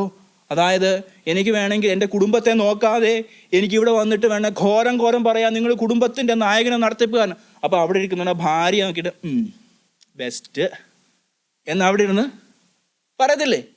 അപ്പം എനിക്കല്ല പ്രാഗൽഭ്യമുണ്ടോ ഇത് പറയാൻ വേണ്ടിയായിട്ട്? അങ്ങനെ ഉണ്ടാകരുത്. കർത്താവ് ശുശ്രൂഷകൾ നൽകുമ്പോൾ make sure you have your family with you. കുടുംബം ഈസ് ഇമ്പോർട്ടൻറ്റ്. കുടുംബത്തെ നാം സംരക്ഷിച്ചതിന് ശേഷമാണ് അവിടെ നിന്നാണ് മറ്റുള്ളത് ഉണ്ടാകുന്നത്. ഞാൻ നന്നാകാതെ എനിക്ക് എൻ്റെ സഭയെ നേടാൻ പറ്റത്തില്ല. ഞാൻ എൻ്റെ കുടുംബം നന്നാക്കാതെ എനിക്ക് സഭയിലുള്ള വ്യക്തികളോട്, കുടുംബങ്ങളോട് എനിക്ക് സംസാരിക്കാൻ ഒക്കത്തില്ല. അതിനുള്ള പ്രാഗൽഭ്യം എനിക്ക് ഉണ്ടാകത്തില്ല. അതല്ലെങ്കിൽ ഞാൻ എന്നെപ്പോലൊരു ഹിപ്പോക്രിസ്റ്റ് ഈ ലോകത്തിൽ വേറെ ആരും കാണത്തില്ല. സോ യേശുവിൻ്റെ മാതൃക, ക്രൈസ്റ്റ് ലൈക്നെസ് എന്ന് പറയുമ്പോൾ ഇതൊക്കെ നമ്മുടെ ജീവിതത്തിൽ ഉണ്ടാകണം. ഇതൊക്കെ നമ്മൾ വളരെ സട്ടിലായിട്ട് മിസ് ഔട്ട് ചെയ്തു പോകുന്ന ഈ ഡീറ്റെയിലിംഗ് ആണ്. So make sure we focus on that as well. So ഞാൻ വളരെ വേഗത്തിൽ മുമ്പോട്ടേക്ക് പോകട്ടെ. നമുക്കറിയാം യേശു ഇവിടെ ആ കുടുംബത്തിൻ്റെ ആ ഒരു സ്ട്രക്ചറിനെ ചേഞ്ച് ചെയ്യുകയാണ്. യോഹന്നാൻ്റെ കരങ്ങളിലേക്ക് മാതാവിനെ ഏൽപ്പിച്ചു കൊടുക്കുകയാണ്. നമുക്കറിയാം അപ്പോസ്തല പ്രവൃത്തിയിലേക്ക് വരുമ്പോൾ പരിശുദ്ധാത്മാവിൻ്റെ പ്രവർത്തനം ഉണ്ടാകുമ്പോൾ ആ മറിയയും ഇവരുടെ ഒരുവൾ ആയിരുന്നു. അവിടെ പിന്നെ വേറെ കുറേ ആളുകളുണ്ട്, പക്ഷെ അതിലൊരുവളായിരുന്നു Mariya.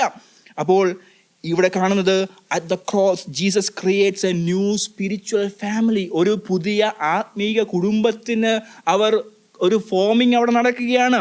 And also faith now becomes the defining relationship. യേശുവിനോടുള്ള സ്നേഹമുണ്ട്. യോഹന്നാൻ മാത്രമേ യേശുവിൽ വിശ്വസിക്കുന്നുള്ളൂ, മെശിഹ എന്നുള്ള രീതിയിൽ വിശ്വസിക്കുന്നുള്ളൂ. മറ്റവരൊക്കെ ഓടിപ്പോയി. അപ്പോൾ ഏറ്റവും സേഫായിട്ട് മാതാവിനെ ഏൽപ്പിക്കാൻ പറ്റിയ വ്യക്തി ആരായിരുന്നു? യോഹന്നാൻ തന്നെ ആയിരുന്നു. വളരെ വേഗത്തിൽ മുമ്പോട്ടേക്ക് പോട്ടെ. വേഴ്സ് 28 through 30 ഒന്ന് വായിക്കാമെങ്കിൽ വളരെ സന്തോഷമായിരുന്നു.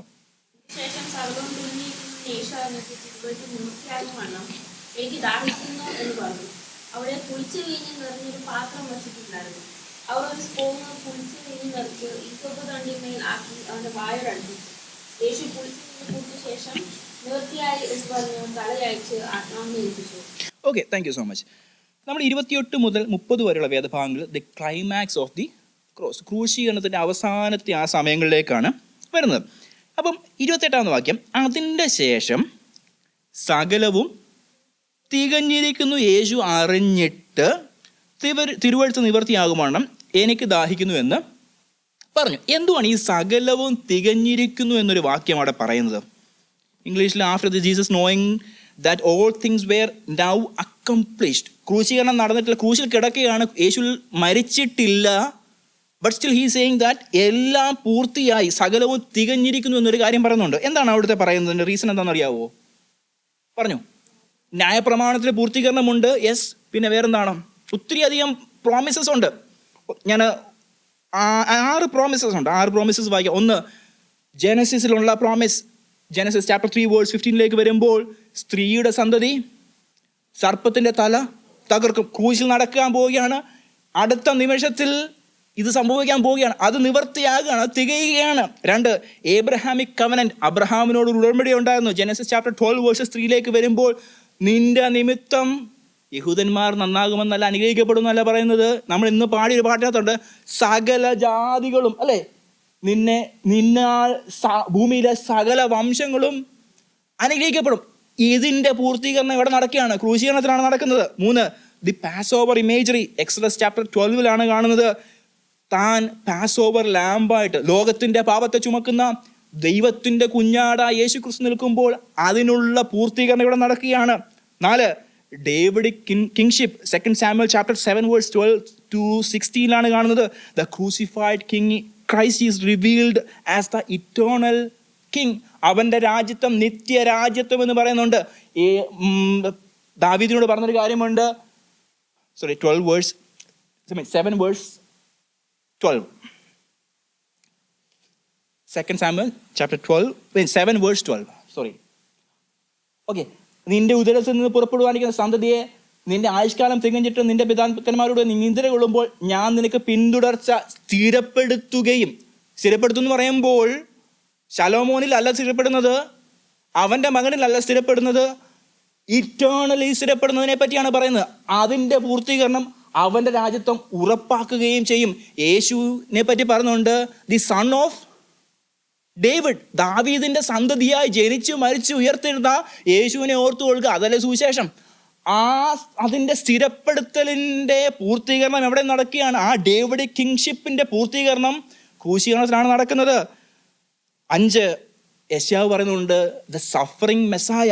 നമ്മൾ കഴിഞ്ഞ 2 ആഴ്ചകൾക്ക് മുമ്പ് യെശയ്യാ ചാപ്റ്റർ 53 നാം കണ്ടായിരുന്നു, കണ്ടാൽ ആളല്ല എന്ന് തോന്നുമാറ് രോമം കത്തിരിക്കുന്നവരുടെ മുമ്പാകെ മിണ്ടാതിരിക്കുന്ന കുഞ്ഞാടെന്ന പോലെയൊക്കെ ആ പാസേജുകളിൽ കണ്ട യേശു ക്രിസ്തുവിൻ്റെ അതിൻ്റെ ആ പ്രവചനത്തിൻ്റെ പൂർത്തീകരണം നടക്കുന്നു. ആൻഡ് ലേവ്യ പുസ്തകത്തിലേക്ക് കാണുന്ന ദ സാക്രിഫിഷ്യൽ സിസ്റ്റം. നമുക്കറിയാമായിരുന്നു, പാപപരിഹാരത്തിന് വേണ്ടി അകൃത്യയാഗം, പാപയാഗം, കരപൂർണയാഗം എന്ന് പറഞ്ഞ് പല യാഗങ്ങളുണ്ടായിരുന്നു. ഈ യാഗങ്ങളുടെയൊക്കെ പൂർത്തീകരണം തികഞ്ഞിരിക്കുന്നു എന്ന് യേശു അറിഞ്ഞിട്ട്. മനസ്സിലാവുന്നുണ്ടോ? ഇത്രയും കാര്യങ്ങളാണ്. 6 കാര്യം: ജെനസിസിലെ promise, Abrahamic covenant, Passover imagery, David kingship, Isaiah's suffering servant, the sacrificial system. ഇതൊക്കെ തികഞ്ഞിരിക്കുന്നു എന്ന് യേശു അറിഞ്ഞിട്ട് യേശു പറയുന്നൊരു കാര്യമാണ്, എനിക്ക് ദാഹിക്കുന്നു എന്ന് പറഞ്ഞു. എത്ര മനോഹരമായിട്ടാണ് യോഹന്നാൻ ആ കാര്യങ്ങളൊക്കെ ഇങ്ങനെ കണക്ട് ചെയ്ത് എഴുതിയിരിക്കുന്നത്. ഐ തേഴ്സ്റ്റ്, ഒറ്റ കാര്യമുള്ളൂ, എനിക്ക് ദാഹിക്കുന്നു. യേശുവിൻ്റെ പരസ്യ ശുശ്രൂഷ ഒന്ന് ചിന്തിച്ച് നോക്കിയേ. പരസ്യ ശുശ്രൂഷ 3.5 വർഷം, അല്ലേ? 3.5 വർഷത്തെ മിനിസ്ട്രിക്കകത്ത് യോഹന്നാൻ 1 തുടങ്ങുന്നത്, ഹീ ഈസ് ദ ക്രിയേറ്റർ, വചനം ജഡമായി തീർന്നു, കൃപയും സത്യവും നിറഞ്ഞവനായി നമ്മുടെ ഇടയിൽ പാർത്തു. 5-ാമത്തെ അധ്യായത്തിലേക്ക് വരുമ്പോൾ, ഞാൻ നിങ്ങൾക്ക് ജീവൻ നൽകുവാൻ വേണ്ടി വന്നു, the giver of life. John chapter 6 വരുമ്പോൾ, I am the bread of life, ഞാൻ ജീവൻ്റെ അപ്പമാകുന്നു. നമുക്ക് 8-ാമത്തെ അധ്യായത്തിലേക്ക് വരുമ്പോൾ, the light of the world, I am the light of the world. 11 വരുമ്പോൾ, ഞാൻ തന്നെ പുനരുദ്ധാനവും എല്ലാത്തിൻ്റെയും നിറവായവൻ. ഇവിടെ പറയുകയാണ്, എനിക്ക് ദാഹിക്കുന്നു. മനസ്സിലാവുന്നുണ്ടോ? അതായത് യേശുക്രിസ്തുവിൻ്റെ ദൈവത്വവും യേശുക്രിസ്തുവിൻ്റെ മനുഷ്യത്വത്തെ പറ്റിയാണ് ഇവിടെ കാണിക്കുന്നത്. ഒരു മനുഷ്യൻ ഇത്രയും മണിക്കൂറുകൾ ആ ക്രൂശിൽ കിടക്കുമ്പോൾ, ക്രൂശിലല്ല അതിനു മുമ്പുള്ള ഭാഗങ്ങൾ കൂടെ ചിന്തിക്കുമ്പോൾ, താൻ അടിച്ച് ഉടയപ്പെട്ടവനായി ശേഷം ആ വഴിയിലൂടെ നടന്ന് ക്രൂശിലേക്ക് കടന്നു പോകുന്നു. ഈ സമയത്ത് ഒരു മനുഷ്യനും ഒരിറ്റ് വെള്ളം പോലും കൊടുക്കത്തില്ല. അപ്പം യേശു തൻ്റെ മനുഷ്യത്വത്തിലാണ് ഈ കഷ്ടാനുഭവങ്ങൾ മുഴുവനും സഹിച്ചതെന്ന് കാണിക്കുവാൻ വേണ്ടിയാണ് യോഹന്നാൻ പറയുന്നത് എനിക്ക് ദാഹിക്കുന്നു എന്ന് പറഞ്ഞത്. നമുക്കറിയാം ഒത്തിരി അധികം ഹെററ്റിക്കലായിട്ടുള്ള ടീച്ചിങ്സ് ഉണ്ട്. ഞാനത് പിന്നത്തെ നിങ്ങൾക്ക് ഡിസ്പ്ലേ ചെയ്യാം. ഏകദേശം 7 തരത്തിലുള്ള ഹെററ്റിക്കൽ ടീച്ചിങ്സ് ഉണ്ടായിരുന്നു. അതിനകത്തെ ടീച്ചിങ്സിൽ പറയുന്നതാണ് Jesus only appeared to have a physical body. യേശു ശരിക്കും ദൈവം മനുഷ്യനായിരുന്നില്ല, മനുഷ്യനെ പോലെ ഒരു രൂപമായിരുന്നു. അപ്പോൾ യേശു മനുഷ്യനല്ലെങ്കിൽ താൻ കഷ്ടം അനുഭവിക്കുന്ന എവിടെയാണ്? ഡിവൈൻ നേച്ചറിലാണ്. അപ്പോൾ ഡിവൈൻ നേച്ചറുള്ളൊരു വ്യക്തിക്ക് ദാഹിക്കുമോ? ഒരിക്കലും ദാഹിക്കത്തില്ല. അപ്പോൾ അതിനെ തിരസ്കരിക്കുവാൻ വേണ്ടി, ആ ഹെററ്റിക്കൽ ടീച്ചിങ്ങിനെ ഖണ്ഡിക്കുവാൻ വേണ്ടിയാണ് യോഹന്നാൻ പറയുന്നത് അവൻ തൻ്റെ ഡിവൈൻ നേച്ചറിലല്ല കഷ്ടം സഹിച്ചത്, പകരം തൻ്റെ പൂർണ്ണ മനുഷ്യത്വത്തിലാണ് കഷ്ടം അനുഭവിച്ചത്. നോസ്റ്റിക് ടീച്ചിങ് ഉണ്ടായിരുന്നു. അവർ പറയുന്നത് matter is evil, spirit is good. അവർ പറഞ്ഞ കാര്യമാണ് യേശു ക്രിസ്തു ഇൻകാർണേറ്റ് ചെയ്തിട്ടില്ല.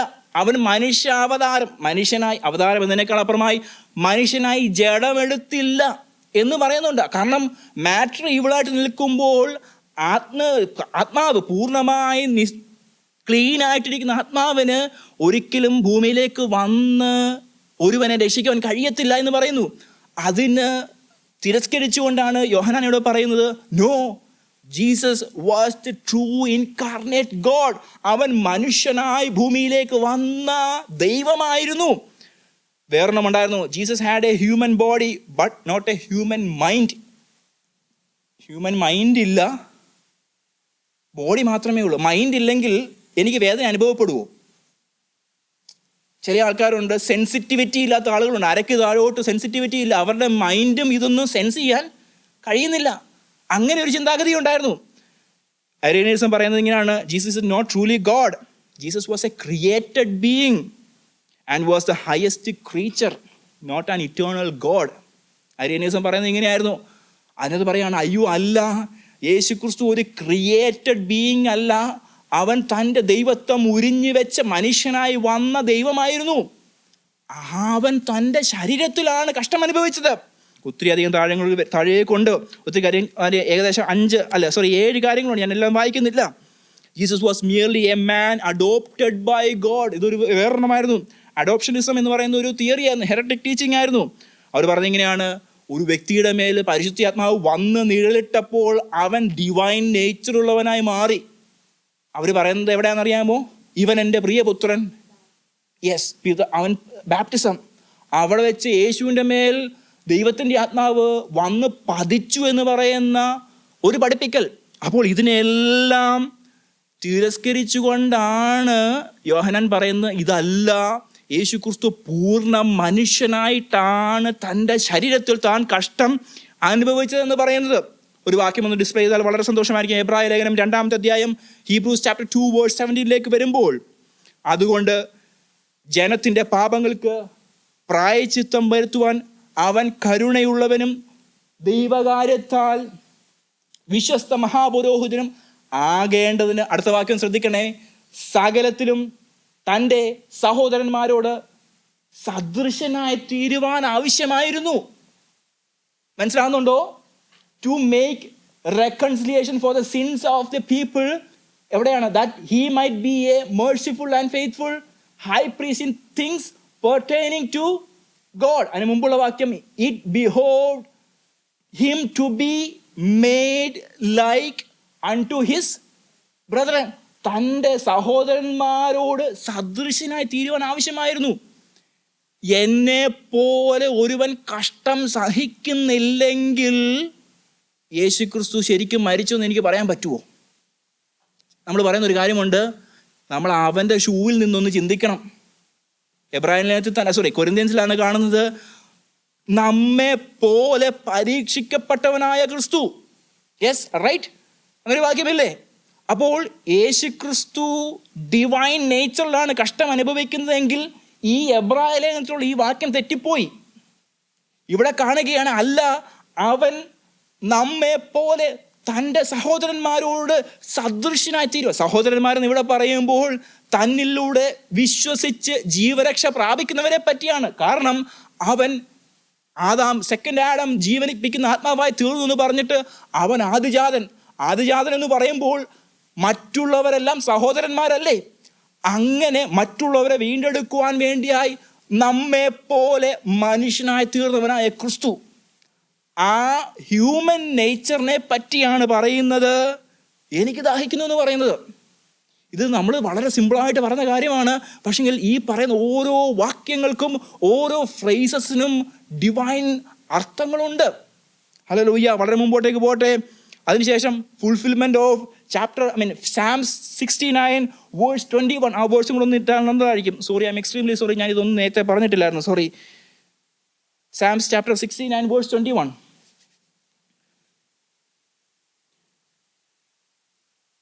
അവർ എനിക്ക് തിന്നുവാൻ കയ്പ് തന്നു, എൻ്റെ ദാഹത്തിന് അവർ എനിക്ക് ചൊറിക്ക കുടിപ്പാൻ തന്നു. They gave me vinegar to drink. അപ്പം യേശു ദാഹിക്കുന്നു എന്ന് പറഞ്ഞപ്പോൾ അവരെന്താ കൊടുക്കുന്നത്? ഒരു ചൊറിക്ക അല്ലെങ്കിൽ ഒരു സ്പോങ് മുക്കിയെടുത്ത് കൊടുത്തു. വേഴ്സ് 30 വരുമ്പോൾ യേശു പുളിച്ച വീഞ്ഞ് കുടിച്ച ശേഷം നിവർത്തിയായി എന്ന് പറഞ്ഞ് തല ചായ്ച്ച് ആത്മാവിനെ ഏൽപ്പിച്ചു കൊടുത്തു. കുടിച്ചു എന്ന് പറയുമ്പോൾ ഇത് ലഹരി പിടിക്കുന്ന രീതിയിലല്ല കുടിച്ചത്. He tasted that. ഓക്കെ, ആ രീതിയിൽ ചിന്തിക്കണമേ. അല്ലെങ്കിൽ അബോധ മനസ്സിലാക്കിയ തൻ്റെ ബുദ്ധി മറിഞ്ഞു പോയിട്ടല്ല ഈ കഷ്ടതകളല്ല അനുഭവിക്കുന്നത്. But he tasted that. He never drank everything and he went unconscious. അങ്ങനല്ല, മനസ്സിലാവുന്നുണ്ടോ? പക്ഷെ ഇത് കുടിച്ചതിന് ശേഷം നിവർത്തിയ എന്ന് പറഞ്ഞ യേശു തല ചായ്ച്ച് ആത്മാവിനെ ഏൽപ്പിച്ചു കൊടുത്തു. It is finished. ടെറ്റലസ്റ്റായി, നമ്മൾ ഒത്തിരി അധികം കേൾക്കുന്ന ഒരു വാക്കാണ് ടെറ്റലസ്റ്റായി. ടെറ്റലസ്റ്റായി എന്ന വാക്കിൻ്റെ അർത്ഥം completed, accomplished, paid in full, fulfilled എന്ന വാക്കുകളാണ് അതിൻ്റെ അർത്ഥം. നമുക്കറിയാം പണ്ട് കാലത്ത് ഏൻഷ്യൻ മെർച്ചൻസ് അവർ റെസീറ്റ്സ് കൊടുക്കുമായിരുന്നു. റെസീറ്റ്സ് കൊടുക്കുന്നതുകൊണ്ടേ ഒരു കടം മുഴുവനായി പൂർത്തീകരിച്ച് കഴിയുമ്പോൾ ടെറ്റലസ്റ്റായി എന്ന് പറയും. അപ്പം അതിനകത്ത് പറഞ്ഞതാണ്, ഇനിയും ഒന്നും റിമെയിൻ ചെയ്യുന്നില്ല, നമ്മുടെ കടങ്ങളൊക്കെ വീട്ടപ്പെട്ടു, ഇനിയും പുതിയതായിട്ടൊന്നും ആഡ് ചെയ്യേണ്ട ആവശ്യം ഇല്ല. ഇതിനകത്ത് ഞാൻ നിന്നോടും ഇനിയും ചോദിക്കാൻ വരത്തില്ല, നീ എന്നോട് ചോദിക്കാനും വരേണ്ട ആവശ്യമില്ല. ഇതിനകത്ത് പുതിയതൊന്നും ആഡ് ചെയ്യേണ്ടയും ആവശ്യമില്ല. It is finished. അങ്ങനെയാണ് പറയുന്നത്. സോ ഇവിടെ വരുമ്പോഴത്തേക്കിന് ഒത്തിരിയധികം പ്രോഫസീസ് വീണ്ടും നിവർത്തിയാകുകയാണ്. മുമ്പേ പറഞ്ഞതുപോലെ സ്ത്രീയുടെ സന്തതി സർപ്പത്തിന് തലകാർക്കും, കൈകാലുകൾ തുടയ്ക്കപ്പെടുന്നു, suffering servant, pierced Messiah. Zechariah പ്രവചനത്തിലാണ് കാണുന്നത്. സെക്കറിയാവ് 12:10 നമ്മൾ പിന്നത്തിൽ അത് വായിക്കുന്നുണ്ട്, അതുകൊണ്ട് ഇപ്പം വായിക്കുന്നില്ല. ഇതിൻ്റെ എല്ലാം പൂർത്തീകരണമാണ് ഇറ്റ് ഈസ് ഫിനിഷ്ഡ് എന്ന് പറയുമ്പോൾ ഇവിടെ നടക്കുന്നത്. ഹല്ലേലൂയ. ഗലേഷ്യൻസ് ചാപ്റ്റർ 3 വേഴ്സ് 13 വരുമ്പോൾ Christ redeemed us from the curse of the law, having become a curse for us. മരത്തിന് മേൽ തൂങ്ങുന്നവനെല്ലാം ശപിക്കപ്പെട്ടവൻ എന്ന് എഴുതിയിരിക്കുന്നത് പോലെ ക്രിസ്തു നമുക്ക് വേണ്ടി ശാപമായി തീർന്നു. ന്യായപ്രമാണത്തിൻ്റെ ശാപത്തിൽ നിന്ന് നമ്മെ വിലയ്ക്ക് വാങ്ങി. ന്യായപ്രമാണത്തിൻ്റെ ശാപം എന്ന് പറയുമ്പോൾ അത് വിടുവിക്കപ്പെടുവാൻ വേണ്ടി ആടുകൾ യാഗമാകണമായിരുന്നു. അതല്ലെങ്കിൽ അവർ നിത്യമായിട്ടുള്ള നരകത്തിലേക്ക്, നിത്യമായിട്ടുള്ള ആ ഒരു ഇതിലേക്ക് പോകുകയാണ്. അതിൽ നിന്ന് നമ്മെ തൻ്റെ രക്തം തന്ന് വിലയ്ക്ക് വാങ്ങുവാനിടയായി തീർന്നു. യേശു പറഞ്ഞൊരു കാര്യമാണ് ഇറ്റ് ഈസ് ഫിനിഷ്ഡ്. എന്നുമ്പോ പറഞ്ഞ കാര്യം ഒന്നുകൂടെ പറയുകയാണ്. So why the cross can not be replaced. ഈ കാര്യം നിങ്ങളൊന്ന് ശ്രദ്ധിക്കണമേ. ഒന്ന്, നത്തിങ് ക്യാൻ ബി ആഡഡ്. യേശു ക്രിസ്തുവിൻ്റെ ക്രൂശ് മരണത്തിനകത്ത് മാനവരാശിയുടെ രക്ഷയ്ക്ക് വേണ്ടി ഇനി പുതിയതൊന്നും ആഡ് ചെയ്യേണ്ട ആവശ്യം ഇല്ല. ഇതിന് ശേഷമാണ് പല ദുരുപദേശങ്ങൾ വന്നത്. ദുരുപദേശങ്ങൾ പറഞ്ഞതാണ് യേശു ക്രിസ്തു രക്ഷിച്ചു, പക്ഷെങ്കിൽ നിങ്ങൾ എന്ത് ചെയ്യണം? ന്യായപ്രമാണത്തിൻ്റെ പ്രവർത്തികൾ കൂടെ ചെയ്യണം എന്ന് പറഞ്ഞൊരു ഗ്രൂപ്പ് ഉണ്ടായിരുന്നു, ജുഡായസേഴ്സ്, യഹൂദ മതാനുസാരികൾ. അവർ വന്നിട്ട് പറയുകയാണ് ക്രിസ്ത്യാനിറ്റി എന്ന് പറയുന്നത് യഹൂദ മതത്തിൻ്റെ ഒരു സെക്റ്റാണ്, അതുകൊണ്ട് യഹൂദന്മാർ ആചരിച്ചു വന്നിരുന്ന പരിച്ഛേദന മുതലുള്ള എല്ലാ കാര്യങ്ങളും ഇവരും ആചരിക്കണമെന്ന് പറഞ്ഞൊരു ഗ്രൂപ്പ് വന്നായിരുന്നു. നമുക്കറിയാം പൗലോസ് യാത്ര ചെയ്യുമ്പോൾ ഇവർ പട്ടണം തോറും പിൻചെന്ന് യഹൂദന്മാരെ കലക്കി എന്നൊരു വാക്യമൊക്കെ കാണുന്നുണ്ട്. വെറുതെ പുറകെ എന്ന് വഴക്കുണ്ടാക്കുകയാണ് യഹൂദ മതാനുസാരികൾ. സോ യേശുക്രിസ്തുവിൻ്റെ ക്രൂശുമരണത്തിനകത്ത് നമുക്ക് ആഡ് ചെയ്യാനായിട്ടൊന്നുമില്ല. നമ്മുടെ പ്രവർത്തികൾ കാരണമല്ല. എഫേഷ്യൻസിലേക്ക് വരുമ്പോൾ തൻ്റെ മഹത്വപ്രകാരം, തൻ്റെ കരുണപ്രകാരം അവൻ നമ്മെ വീണ്ടെടുത്തു. നാം പ്രവർത്തികളാലല്ല വീണ്ടെടുക്കപ്പെട്ടത്, പകരം കരുണപ്രകാരം, കൃപയാൽ നാം രക്ഷിക്കപ്പെടുവാനുള്ള അവസരങ്ങൾ ഉണ്ടായി. Nothing can be improved. യേശുക്രിസ്തുവിൻ്റെ ക്രൂശുമരണത്തിനകത്ത് എന്തെങ്കിലും കൂടെ ട്വീക്ക് ചെയ്താൽ കുറച്ചുകൂടെ എഫക്റ്റീവ്നെസ് ഉണ്ടാകുമോ? ഇല്ല. എല്ലാം പൂർത്തിയായെന്ന് പറയുമ്പോൾ അതിനകത്ത് ഇംപ്രൂവ്മെൻറ്റ്സിന് അവസരങ്ങളൊന്നും ഇല്ല. യേശു മരിച്ചപ്പോൾ പിതാവേ എൻ്റെ ആത്മാവിനെ നിൻ്റെ കരങ്ങളിലേക്ക് സമർപ്പിക്കുന്നു എന്നല്ലായിരുന്നു പറയേണ്ടത്. ഇങ്ങനെ പറഞ്ഞായിരുന്നെങ്കിൽ കുറച്ചുകൂടെ എഫക്റ്റ്. അങ്ങനെയൊന്നും ഇല്ല.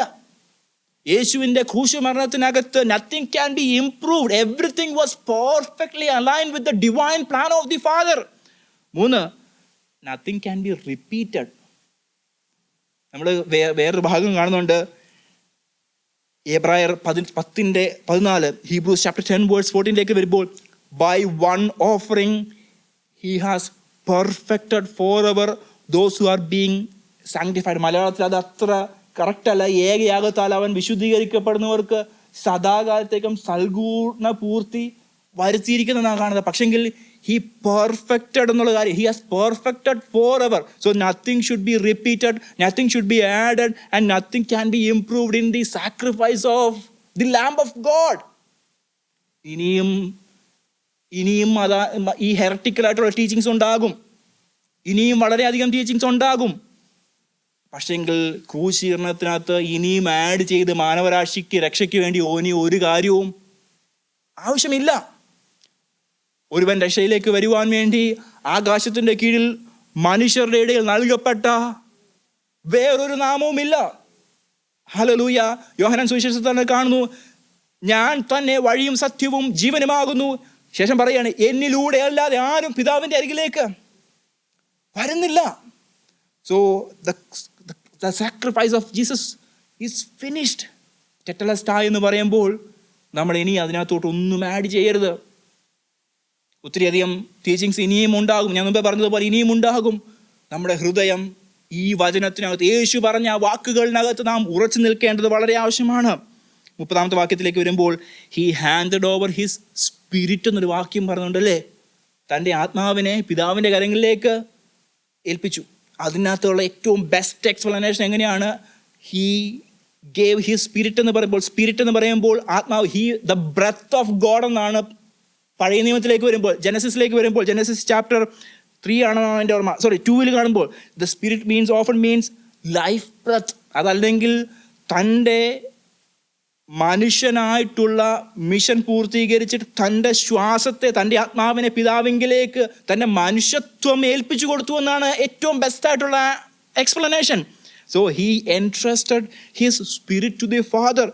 ലൂക്കോസിൻ്റെ സുവിശേഷത്തിൽ കാണുന്നു, father into your hands I commit my spirit.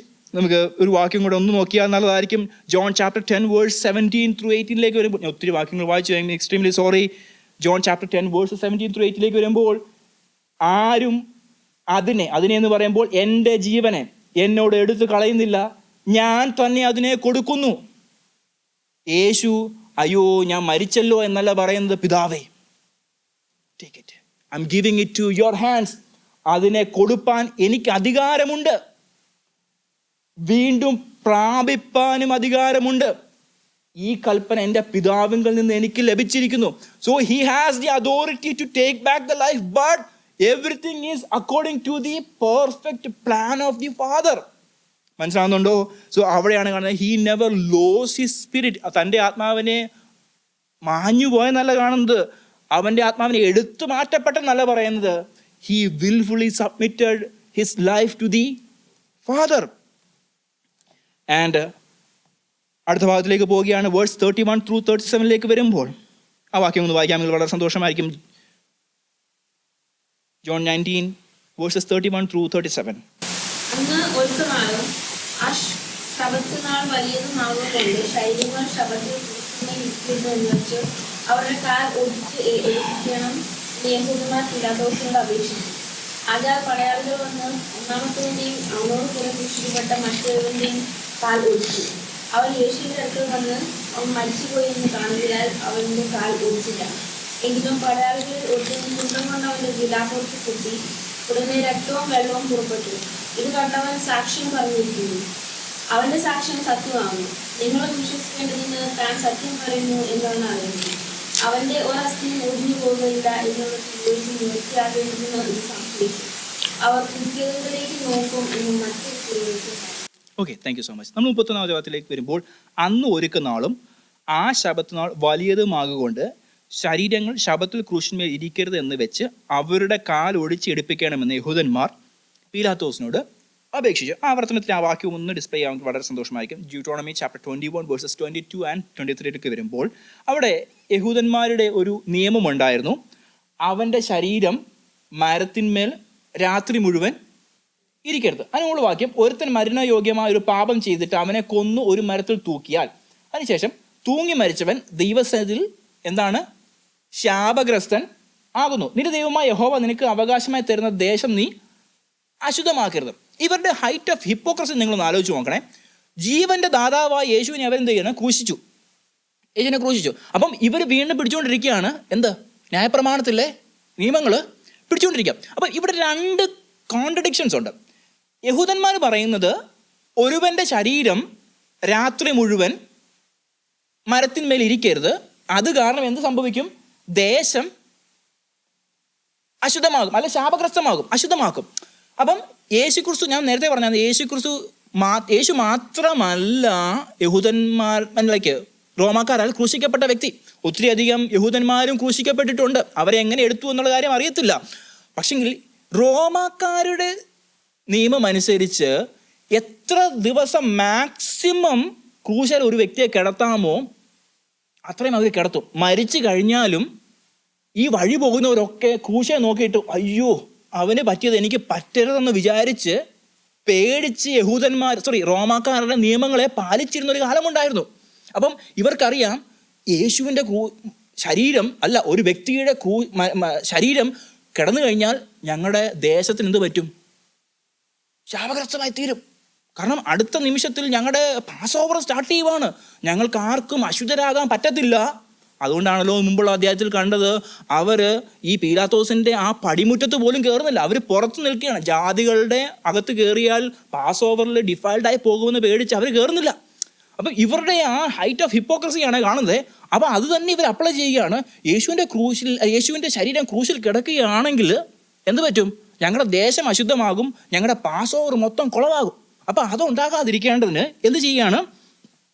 ആകുകൊണ്ട് ശരീരങ്ങൾ ശാപത്തിൽ ക്രൂശിന്മേൽ ഇരിക്കരുത് എന്ന് വെച്ച് അവരുടെ കാൽ ഓടിച്ച് എടുക്കണം എന്ന് യഹൂദന്മാർ പീലാത്തോസിനോട് അപേക്ഷിച്ചു. ശ്രദ്ധിച്ചിരിക്കണേ. അപ്പം ഇതിനകത്ത് ഈ കാൽ ഒടിച്ചു കഴിഞ്ഞാൽ എങ്ങനെയാണ് ഈ മരണം സംഭവിക്കുന്നത്? ശ്വാസം കിട്ടാതെയാണ് മരിക്കുന്നത്. നമുക്കറിയാം, ഈ ഒരുവനെ ക്രൂശിക്കാൻ കിടക്കുമ്പോൾ ഇങ്ങനെയാണ് കിടക്കുന്നത്. സ്റ്റഡി ആയിട്ടല്ല കിടക്കുന്നത്. ഒരു ചെറിയ സാഗിങ് ഉണ്ടാകും. കാല് രണ്ടും ചേർത്ത് വെച്ചിരിക്കുകയാണ്. അപ്പോൾ ഇങ്ങനെ കിടക്കുന്നതുകൊണ്ടേ നമ്മുടെ ലങ്സ് ഫുള്ളി ഓപ്പണാണ്. വയറ് ചൊട്ടിയായിരിക്കും ഇരിക്കുന്നത്. അപ്പോൾ ശ്വാസം എടുക്കുമ്പം എന്താ സംഭവിക്കുന്നത്? കാലയിൽ ഇങ്ങനെ കുത്തിയിട്ട് ഇങ്ങനെ പൊങ്ങിയിട്ടാണ്. അപ്പോൾ ഓൾറെഡി നമ്മുടെ ലങ്സ് ഓപ്പണാണ്. ശ്വാസം എടുക്കാൻ നല്ല പാടാണ്. നിങ്ങളൊന്ന് ഇങ്ങനെ ഫുള്ളി ഓപ്പൺ ആക്കി വെച്ചിട്ടൊന്ന് ശ്വാസം ഒന്ന് നോർമലി ഒന്ന് എടുക്കാമെന്ന് ചിന്തിച്ച് നോക്കിയേ. ഇച്ചിരി പ്രയാസമുള്ള കാര്യമാണ്. പക്ഷെങ്കിൽ ഈ ക്രൂശിൽ കിടക്കുമ്പോൾ ഇങ്ങനെ സാഗ് ചെയ്ത് കിടക്കുകയാണ്. ഇത്രയും ശരീരത്തിൽ മുഴുവൻ മുറിവുകളാണ്. ഇങ്ങനെ കിടക്കുമ്പോൾ കാലയിൽ ഇങ്ങനെ കുത്തി പൊങ്ങിയാണ് ഇവർ ശ്വാസം എടുക്കുന്നത്. അപ്പോൾ കാല് ഒടിച്ചു കഴിഞ്ഞാൽ എന്താ സംഭവിക്കുന്നത്? ഈ കാല് കുത്തി മേലോട്ട് പൊങ്ങാൻ എത്ര ക്രൂരമായിട്ടാണ് ഇവർ കൊല്ലുന്നതെന്ന് ആലോചിച്ച് പോകണം. ശ്വാസം എടുക്കാൻ ബുദ്ധിമുട്ടുമ്പം അതിനുള്ള മീൻസ് തല്ലി ഒടിച്ചിട്ട് ഇവർ വളരെ വേഗത്തിൽ മരിക്കാൻ വേണ്ടിയായിട്ട് ഇവർ ചെയ്യുന്ന ഒരു വികൃതമായിട്ടുള്ള ഒരു ക്രൂശീകരണം. അപ്പം രണ്ട് കള്ളന്മാർ കിടക്കുകയാണ്. എനിക്ക് തോന്നുന്നു അവർക്ക് അത്രയും പീഡനങ്ങൾ സഹിക്കേണ്ടി വന്നില്ലെന്നാണ് എനിക്ക് തോന്നുന്നത്. അവർ ക്രൂശിൽ കിടക്കുകയാണ്. അവരുടെ രക്തം ധാരധാരയായി ഒഴുകുന്നുണ്ട്. അവരുടെ അടുത്ത് ചെന്നിട്ട് വലിയ മാലറ്റ് പോലത്തെ സാധനം കൊണ്ട് കാല് രണ്ടും തല്ലി ഒടിച്ചു. അപ്പം അവർ നോക്കുമ്പോൾ ശ്വാസം എടുക്കാൻ പറ്റാതെ പിടഞ്ഞ് മരിക്കുകയാണ് ക്രൂശിൽ. പക്ഷെ ഇപ്പുറത്ത് യേശു തൻ്റെ പ്രാണനെ എന്ത് ചെയ്യാണ്? ഏൽപ്പിച്ചു കൊടുത്തു. പിതാവിൻ്റെ സന്നിധിയിലേക്ക് ഏൽപ്പിച്ചു കൊടുക്കുകയാണ്. സോ ഇവിടെ 2 പ്രോഫസീസാണ് നിവർത്തീകരണം ഉണ്ടാകുന്നത്. ഒന്ന്, അവൻ്റെ ഒരു അസ്ഥിയും ഒടിഞ്ഞു പോകുകയില്ല. നമുക്കറിയാം pass over lamp exodus chapter 12:46 വരുമ്പോൾ പെസഹ കുഞ്ഞാടിന് യാതൊരു വിധമായ ഊനമുണ്ടാകരുത്, അതിൻ്റെ അസ്ഥിയൊന്നും, അതിനെ പാകം ചെയ്യുമ്പോൾ പോലും അതിൻ്റെ അസ്ഥികളൊന്നും ഒടിച്ച് കളയരുതെന്ന് പറയുന്നുണ്ട്. അപ്പോൾ യേശു സാക്ഷാൽ പാസ് ഓവർ ലാമ്പായി താൻ ഒരു അസ്ഥിയും ഒടിഞ്ഞു പോകാതെ തൻ്റെ അസ്ഥികളൊന്നും ഒടിഞ്ഞു പോകാതെ അവിടെ ക്രൂശിൽ കിടക്കുകയാണ്. രണ്ടാമതൊരു പ്രോഫസി ഉണ്ട്, അവർ കുത്തിയവെങ്കിലേക്ക് നോക്കും. സെക്കരിയ പ്രവചനത്തിലൊരു വാക്യമാണ്. സെക്കരിയ ചാപ്റ്റർ 12 വരുമ്പോൾ തങ്ങൾ കുത്തിയിട്ടുള്ളവെങ്കിലേക്ക് അവർ നോക്കും. ഏകജാതനെക്കുറിച്ച് വിലപിക്കുന്നത് പോലെ അവർ അവനെക്കുറിച്ച് വിലപിക്കും. ആദിജാതനെക്കുറിച്ച് വ്യസനിക്കുന്നത് പോലെ അവൻ അവനെക്കുറിച്ച് വ്യസനിക്കും. ഈ വാക്യം നമ്മൾ പിന്നത്തെ നമുക്ക് ചിന്തിക്കാൻ എടുക്കാനുള്ള വാക്യമാണ്. സോ ഇവിടെ കുത്തിയവെങ്കിലേക്ക് നോക്കും. അതുകൊണ്ടാണ് ഇതിനു മുമ്പുള്ള വാക്യത്തിൽ കാണുന്നത് 2 പേര് മരിച്ചുകൊണ്ടിരിക്കുകയാണ്. യേശുവിൻ്റെ അടുക്കിലേക്ക് വന്നപ്പോൾ അവൻ മരിച്ചു എന്ന് കണ്ടപ്പോൾ കാലൊന്നും ഓടിച്ചില്ല. പകരം അവരെന്ത് ചെയ്യും? ഒരു കുന്തമെടുത്തിട്ട് വിലാപ്പുറത്ത് കുത്തും. വിലാപ്പുറത്ത് കുത്തുന്ന ഉടനെ രക്തവും വെള്ളവും പുറത്തേക്ക് വരുന്നു. അപ്പോൾ അത് കുത്തിയവെങ്കിലേക്ക് നോക്കുന്നു എന്നുള്ളതിൻ്റെ ആ പ്രോഫസി നിറവേറാൻ വേണ്ടിയാണ് ഈ കുത്തുന്ന ആ പ്രൊസീജിയർ നടക്കുന്നത്. അപ്പം നമുക്ക് ഈ പെരിക്കാർഡിയൽ ഫ്ലൂയിഡ് എന്നൊരു സാധനമുണ്ട്. പെരിക്കാർഡിയൽ ഫ്ലൂയിഡ് എന്ന് പറയുമ്പോൾ നമ്മുടെ ഹൃദയത്തിൻ്റെ ചുറ്റുമുള്ള ആ ഒരു മെംബ്രെയിനാണ്, അല്ലെങ്കിൽ ഒരു ലെയർ അല്ലേ, അതിനാണ് പെരിക്കാർഡിയം എന്ന് പറയുന്നത്. ഇതിനും നമ്മുടെ ഹൃദയത്തിൻ്റെ അകത്തുള്ള സംഭവങ്ങൾക്കും ഇടയിൽ ഈ വെള്ളം വന്ന് അക്യുമുലേറ്റ് ചെയ്യുന്ന, അപ്പോൾ ആ കണ്ടീഷൻ്റെ റിലേറ്റഡ് ആയിട്ടാണ് ഈ ഫ്ലൂയിഡ് പുറത്തേക്ക് വരുന്നത്. അപ്പോൾ ഒരുവൻ കുത്തുന്ന ഉടനെ ഈ രക്തവും വെള്ളവും കലർന്നാണ് പുറത്തേക്ക് ഒഴുകുന്നത്. അതല്ലെങ്കിൽ ഏറ്റവും ഫൈനൽ സ്റ്റേജാണിത്. ഇതിനകത്ത് ഇനിയും നമ്മൾ പറയുന്നുണ്ട് അവൻ്റെ രക്തം ഇനിയും ഒഴുകാനൊന്നുമില്ല. അതല്ല, ഇതാണ് റപ്ചറിങ് ഓഫ് ദി ഹാർട്ടാണ് അവിടെ ശരിക്കും നടക്കുന്നത്. നമുക്കറിയാം, നിൻ തിരുമേനി അറുക്കപ്പെട്ടു, രുതിരത്തിൻ വിലയായി വാങ്ങിയതാ എന്ന് പറയുമ്പോൾ ഇതിനകത്തുള്ള മൊത്തം ഊറ്റി ചങ്കിലെ ചോര കൊണ്ടെന്നെ വീണ്ടെടുത്തവൻ എന്നൊക്കെ കാണുന്നില്ലേ. അപ്പോൾ ഇനിയും ഹൃദയത്തിനകത്ത് രക്തമില്ല, ആ പെരിക്കാർഡിയൽ ഫ്ലൂയിഡും ഉൾപ്പെടെയാണ് പുറത്തേക്ക് ഒഴുകുന്നത്. ഞാൻ എൻ്റെ മെഡിക്കൽ ഡീറ്റെയിൽസിലേക്ക് ഒന്ന് പോകാൻ വേണ്ടി ആഗ്രഹിക്കുന്നില്ല. നിങ്ങൾ പിന്നത്തെ ഇതിൽ പോയിട്ട് യേശുവിൻ്റെ ക്രൂശീകരണത്തിൻ്റെ ഒരു സയൻറ്റിഫിക് എവിഡൻസ് ഉണ്ട്, നിങ്ങൾക്ക് വേണമെങ്കിൽ ഞാൻ അയച്ചു തരാം. നിങ്ങൾക്കത് വായിക്കാൻ പറ്റുമെങ്കിൽ നിങ്ങളത് വായിക്കുക. അവിടെ അത് എല്ലാം വളരെ ഡീറ്റെയിൽഡ് ആയിട്ട് പറയുന്നുണ്ട്, യേശുവിൻ്റെ ക്രൂശീകരണത്തെ പറ്റി പറയുന്നുണ്ട്. സോ അവിടെ യേശുവിൻ്റെ ക്രൂശീകരണം അവിടെ നടന്നിട്ട് യേശു മരിച്ചു, തന്നെത്താൻ ഏൽപ്പിച്ചു കൊടുത്തു. അതിനുശേഷം യേശുവിൻ്റെ മരണം ഉറപ്പിക്കുവാൻ വേണ്ടിയിട്ട് അവർ വിലാപ്പുറത്ത് കുത്തുവാൻ ഇടയെത്തി. ഇതെല്ലാം ഡിവൈൻ പ്ലാൻ പ്രകാരമായിരുന്നു നടന്നത്. ഓരോ പ്രോഫസീസും it was fulfilling, it was unveiling before the mankind. മാനവരാശിയുടെ മുന്നിലേക്ക് ഈ എല്ലാ കാര്യങ്ങളും അൺവെയിലായിക്കൊണ്ടേ ഇരിക്കുകയായിരുന്നു. നമ്മൾ വേഗത്തിൽ ഈ പാസേജ് നിർത്തുവാൻ വേണ്ടിയാണ് ആഗ്രഹിക്കുന്നത്. വേഴ്സ് 38 through 42 ഒന്ന് വായിക്കാമെങ്കിൽ വളരെ സന്തോഷമായിരുന്നു.